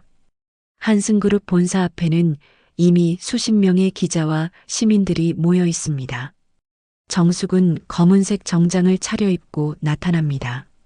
30년간 작업복만 입었던 그녀가 처음으로 정장을 입은 모습입니다. 카메라 플래시가 터집니다. 김정숙 씨, 정말 30년간 가정부셨나요? 한재욱 부회장이 정말 살인을 저질렀나요? 증거는 정말 있습니까? 정숙은 단상에 섭니다. 손에는 두꺼운 파일 뭉치가 들려 있습니다. 안녕하십니까? 저는 김정숙 68세입니다. 30년간 한승그룹 회장님 댁에서 가정부로 일했습니다. 그녀의 목소리는 떨리지 않습니다. 오늘 여러분께 한승그룹 부회장 한재욱 씨가 저지른 범죄를 공개하겠습니다. 첫째, 10년 전 이복 동생 한재민 씨를 교통사고로 위장해 살해했습니다. 청중이 술렁입니다. 정숙은 파일에서 서류를 꺼냅니다. 이것은 한승재 회장님이 사설 탐정을 고용해 조사한 보고서입니다. 브레이크 라인 절단 흔적이 명확히 나와 있습니다. 기자들의 카메라가 서류를 향합니다. 둘째, 한재욱 씨는 3년간 회사 자금 500억 원을 빼돌렸습니다. 이것은 그 증거 서류입니다. 또 다른 서류 뭉치를 꺼냅니다. 셋째, 한재욱 씨는 아버지 한승재 회장님께 신경독소를 투여해 살해하려 했습니다. 이것은 제가 직접 촬영한 영상입니다. 대형 스크린에 영상이 재생됩니다. 재욱이 회장에게 라벨 없는 캡슐을 먹이는 장면. 일주일만 더 드시면. 이라는 음성. 청중이 경악합니다. 바로 그때 한승그룹 본사 정문이 열립니다. 재욱이 변호사들과 함께 걸어 나옵니다. 그의 얼굴은 분노로 일그러져 있습니다. 여러분, 이 여자는 사기꾼입니다. 30년간 우리 집에서 신뢰를 이용해 물건을 훔치고 불법 녹음과 촬영을 했습니다. 증거가 불법이라고 해서 범죄 사실이 사라지지는 않습니다. 당신이 내 누나라고? 증거가 어디 있어? 출생증명서? 그건 우리 아버지가 치매 상태에서 조작한 거야. 정숙은 미소를 짓습니다. 재욱 씨, 제가 30년간 가정부로 일했다고 해서 무식하다고 생각하셨죠? 그녀는 가방에서 또 다른 서류를 꺼냅니다. 이것은 3개월 전 제가 개인적으로 의뢰한 유전자 검사 결과서입니다. 저와 한승재 회장님의 친자 관계가 99.9% 확률로 입증됐습니다. 재욱의 얼굴이 굳습니다. 뭐? 회장님이 편찮으실 때 저는 회장님의 머리카락을 몇 가닥 모았습니다. 그리고 제 것과 함께 검사를 의뢰했죠. 합법적으로요. 청중이 웅성거립니다. 재욱은 말문이 막힙니다. 정숙은 마지막 카드를 꺼냅니다. 그리고 가장 중요한 것. 재욱 씨, 당신은 3년 전 회장님 금고에서 유언장을 바꿔치기 했죠? 재욱의 눈빛이 흔들립니다. 하지만 당신은 몰랐을 겁니다. 회장님이 진짜 유언장을 따로 보관하고 계셨다는 것을. 그 순간 뒤에서 목소리가 들립니다. 맞습니다. 저는 송민호 변호사입니다. 한승재 회장님의 개인 변호사였고 진짜 유언장을 보관하고 있습니다. 송 변호사가 단상으로 올라옵니다. 손에는 봉인된 서류 봉투가 들려 있습니다. 이것은 2020년 한승재 회장님이 공증을 받아 작성하신 유언장입니다. 내용은 다음과 같습니다. 봉투를 개봉합니다. 재산의 40%는 장남 한재욱에게, 40%는 장녀 김정숙에게, 20%는 사회환원. 단 한재욱이 범죄를 저지를 경우 모든 지분은 김정숙에게 상속한다. 재욱은 뒷걸음질 칩니다. 말도 안 돼. 이건 조작이야. 공증 확인하시겠습니까? 법원에 원본이 보관되어 있습니다. 재욱은 무릎을 꿇습니다. 카메라 플래시가 그를 향해 터집니다. 그때 경찰차 사이렌이 울립니다. 경찰들이 현장에 도착합니다. 한재욱 씨 살인 예비, 업무상 횡령, 유언장 위조, 그리고 변호사 협박 혐의로 체포합니다. 재욱은 저항하지만 곧 수갑이 채워집니다. 끌려가면서 그는 정숙을 노려봅니다. 30년 동안 날 지켜본 거야? 이게 내 복수야? 정숙은 그를 차갑게 내려다봅니다. 복수가 아닙니다. 정의입니다.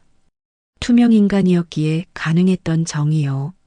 재욱은 경찰차에 실려갑니다. 청중들이 박수를 칩니다. 미나의 선택 기자회견이 끝난 후 정숙은 단상에서 내려옵니다. 그때 뒤에서 목소리가 들립니다. 정숙 씨, 미나가 서 있습니다. 그녀의 얼굴에는 눈물이 흐릅니다. 미안해요. 제가 너무 이기적이었어요. 정숙은 미나를 봅니다. 저도 증언하겠습니다. 남편이 시아버님께 약 먹이는 거 봤어요. 그리고 저한테 협박한 것도 다 말하겠습니다. 정숙은 천천히 고개를 끄덕입니다. 고마워요, 미나 씨. 당신도 피해자였으니까요. 두 사람은 잠시 침묵 속에 섭니다. 그리고 미나가 먼저 떠납니다. 오후 3시 정숙은 병원으로 돌아옵니다. 중환자실에 누워 계신 회장님을 만납니다. 회장님은 산소호흡기를 하고 계십니다. 회장님, 모든 게 끝났어요. 재욱은 체포됐고 진짜 유언장도 확보했어요. 회장님은 희미하게 미소 짓습니다. 고맙다. 정수가, 내가 진짜 딸이었구나. 회장님, 아니 아버지, 왜 30년간 말씀 안 하셨어요? 겁이 났어. 재욱이가 너까지 해칠까봐. 미안하다. 회장님의 손에서 힘이 빠집니다. 모니터의 심박수가 점점 느려집니다. 정수가, 이제 내 인생 살아라. 투명 인간이 아니라 김정숙으로. B. 심전도가 일직선이 됩니다. 정숙은 회장님의 손을 꽉 잡고 고개를 숙입니다. 눈물이 흐릅니다. 감사합니다. 아버지, 편히 쉬세요. 6개월이 흘렀습니다. 겨울이 가고 봄이 왔습니다. 하지만 제 인생에는 처음으로 진짜 봄이 찾아왔습니다. 법정 최종 선고일, 서울중앙지방법원. 방청석은 가득 찼습니다. 기자들, 시민들, 그리고 저. 검은색 정장을 입은 정숙이 앞줄에 앉아 있습니다. 재판장이 입장합니다. 피고인 한재욱, 일어서십시오. 재욱이 죄수복을 입고 일어섭니다.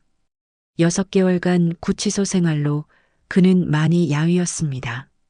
한때 완벽했던 외모는 사라지고 초라한 중년 남성만 남았습니다. 피고인 한재욱은 살인 예비죄로 징역 15년, 업무상 횡령죄로 징역 10년, 유언장 위조죄로 징역 5년을 선고합니다.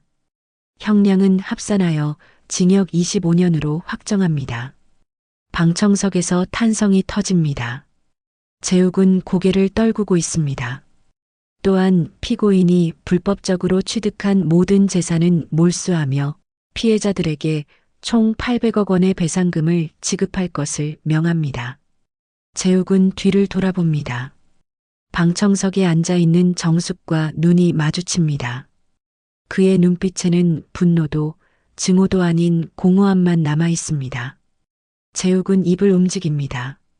소리는 들리지 않지만 입모양을 읽을 수 있습니다. 내가 이겼어.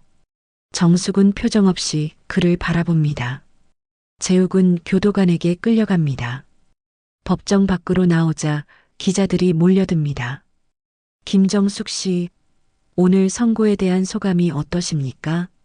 정의가 늦게나마 실현되어 다행입니다. 30년간 계획하셨다는데 복수가 목적이었습니까? 정숙은 잠시 멈춥니다. 복수가 아니었습니다. 저는 단지 진실이 묻히는 것을 참을 수 없었을 뿐입니다. 이제 한승그룹 지분 40%를 상속받으셨는데 앞으로 계획은? 정숙은 미소를 짓습니다. 저는 경영에는 관심이 없습니다. 전문 경영인에게 맡기고 저는 제가 하고 싶었던 일을 할 겁니다. 장면 1년 후 마이너스 새로운 시작. 서울 중구 작은 도서관. 문패에 이렇게 쓰여 있습니다. 투명인간 도서관 마이너스 모든 사람이 보이는 곳. 정숙이 도서관 문을 엽니다. 안에는 책들이 가득하고 작은 테이블에는 몇 명의 노인들이 앉아 있습니다. 선생님, 오늘도 글쓰기 수업하시나요? 네, 오늘은 여러분의 인생 이야기를 글로 쓰는 시간이에요. 정숙은 화이트보드 앞에 섭니다. 저는 30년간 다른 사람의 이야기를 기록하며 살았습니다. 하지만 깨달았어요. 모든 사람은 자기 이야기를 쓸 권리가 있다는 것을. 할머니들이 고개를 끄덕입니다. 여러분은 투명 인간이 아닙니다. 가정부, 청소원, 식당 종업원으로 살았어도 여러분의 이야기는 소중합니다. 오늘은 그 이야기를 함께 써봅시다. 노트를 나눠주고 정숙은 함께 펜을 듭니다. 그녀의 얼굴에는 평온함이 가득합니다. 오후 3시 도서관 문이 열리고 미나가 들어옵니다. 그녀는 예전의 화려한 모습이 아닌 수수한 캐주얼 복장입니다. 정숙 씨, 방해해도 될까요? 미나 씨, 어서 오세요. 두 사람은 카페 테이블에 앉습니다. 재판 이후로 처음 뵙네요. 어떻게 지내셨어요?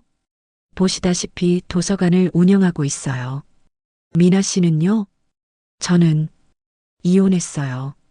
제육과 그리고 작은 카페를 차렸어요. 혼자 힘으로요. 정숙은 고개를 끄덕입니다. 정숙 씨, 그때 정말 미안했어요. 제가 너무 이기적이었어요. 괜찮아요. 당신도 두려웠을 테니까요. 당신 덕분에 제가 자유로워졌어요. 돈도 재벌가 며느리 타이틀도 다 사라졌지만 오히려 제 자신을 찾은 것 같아요. 두 사람은 차를 마시며 조용히 대화합니다. 과거의 동맹자도 배신자도 아닌 그저 같은 고통을 겪었던 두 여자로서. 한승그룹 본사 방문. 2년 후 정숙은 한승그룹 본사를 방문합니다. 이제 그녀는 이사회 멤버입니다.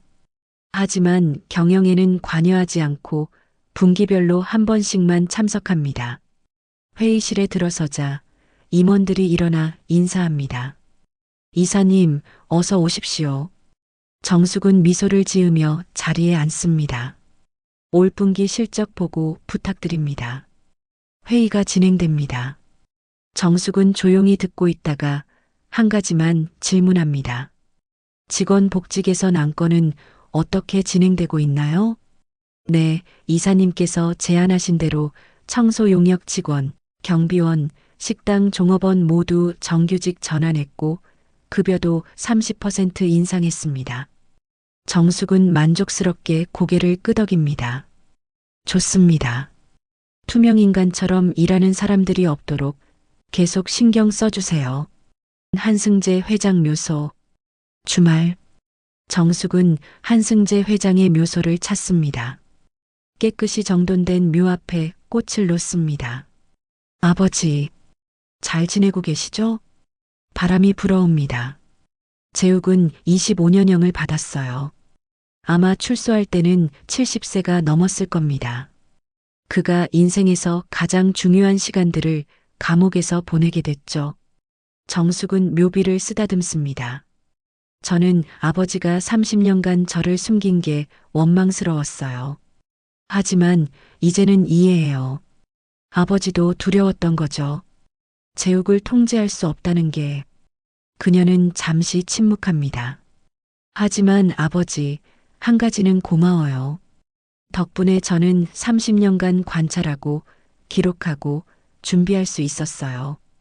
투명 인간이었기에 진실을 볼 수 있었으니까요. 묘소를 떠나기 전 정숙은 뒤돌아봅니다. 다음 생에서는 제대로 된 아버지와 딸로 만나요. 숨기지 말고 떳떳하게. 투명인간 도서관은 이제 전국 10개 지점으로 확장됐습니다. 모두 소외된 노인, 여성, 노동자들을 위한 무료 문해, 교육과 글쓰기 수업을 제공합니다.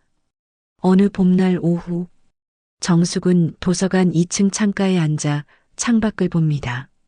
거리를 걷는 사람들. 누군가는 화려하고 누군가는 평범합니다. 하지만 정숙은 이제 압니다. 모든 사람에게는 보이지 않는 이야기가 있다는 것을. 책상 위에는 한 권의 책이 놓여 있습니다. 투명인간의 30년 -1 가정부의 기록. 저자 김정숙. 정숙이 직접 쓴 회고록입니다. 30년간의 관찰, 기록, 그리고 정의를 구현하기까지의 여정. 책은 출간되자마자 베스트셀러가 됐고 많은 사람들에게 용기를 주었습니다. 당신이 투명인간처럼 느껴진다면 그것은 당신이 약해서가 아닙니다. 세상이 당신을 보지 않으려 했을 뿐입니다. 하지만 투명인간은 모든 것을 봅니다. 그리고 언젠가는 진실을 말할 수 있습니다. 마이너스 책 서문. 마지막 장면. 저녁 6시. 도서관 문을 닫을 시간입니다.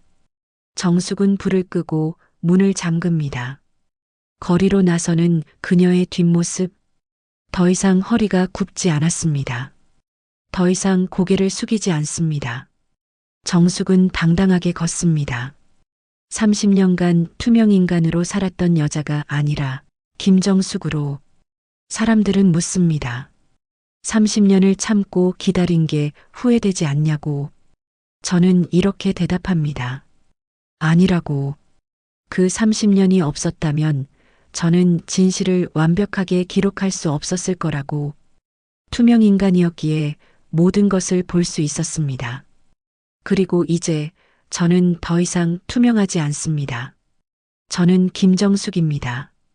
73세, 전직 가정부, 현직 도서관 운영자, 그리고 자신의 이야기를 쓰는 작가. 화면이 서서히 밝아지며 정숙이 저녁 노을 속을 걸어가는 모습에서 세상 어딘가에서 투명인간처럼 살아가는 모든 이들에게 바칩니다.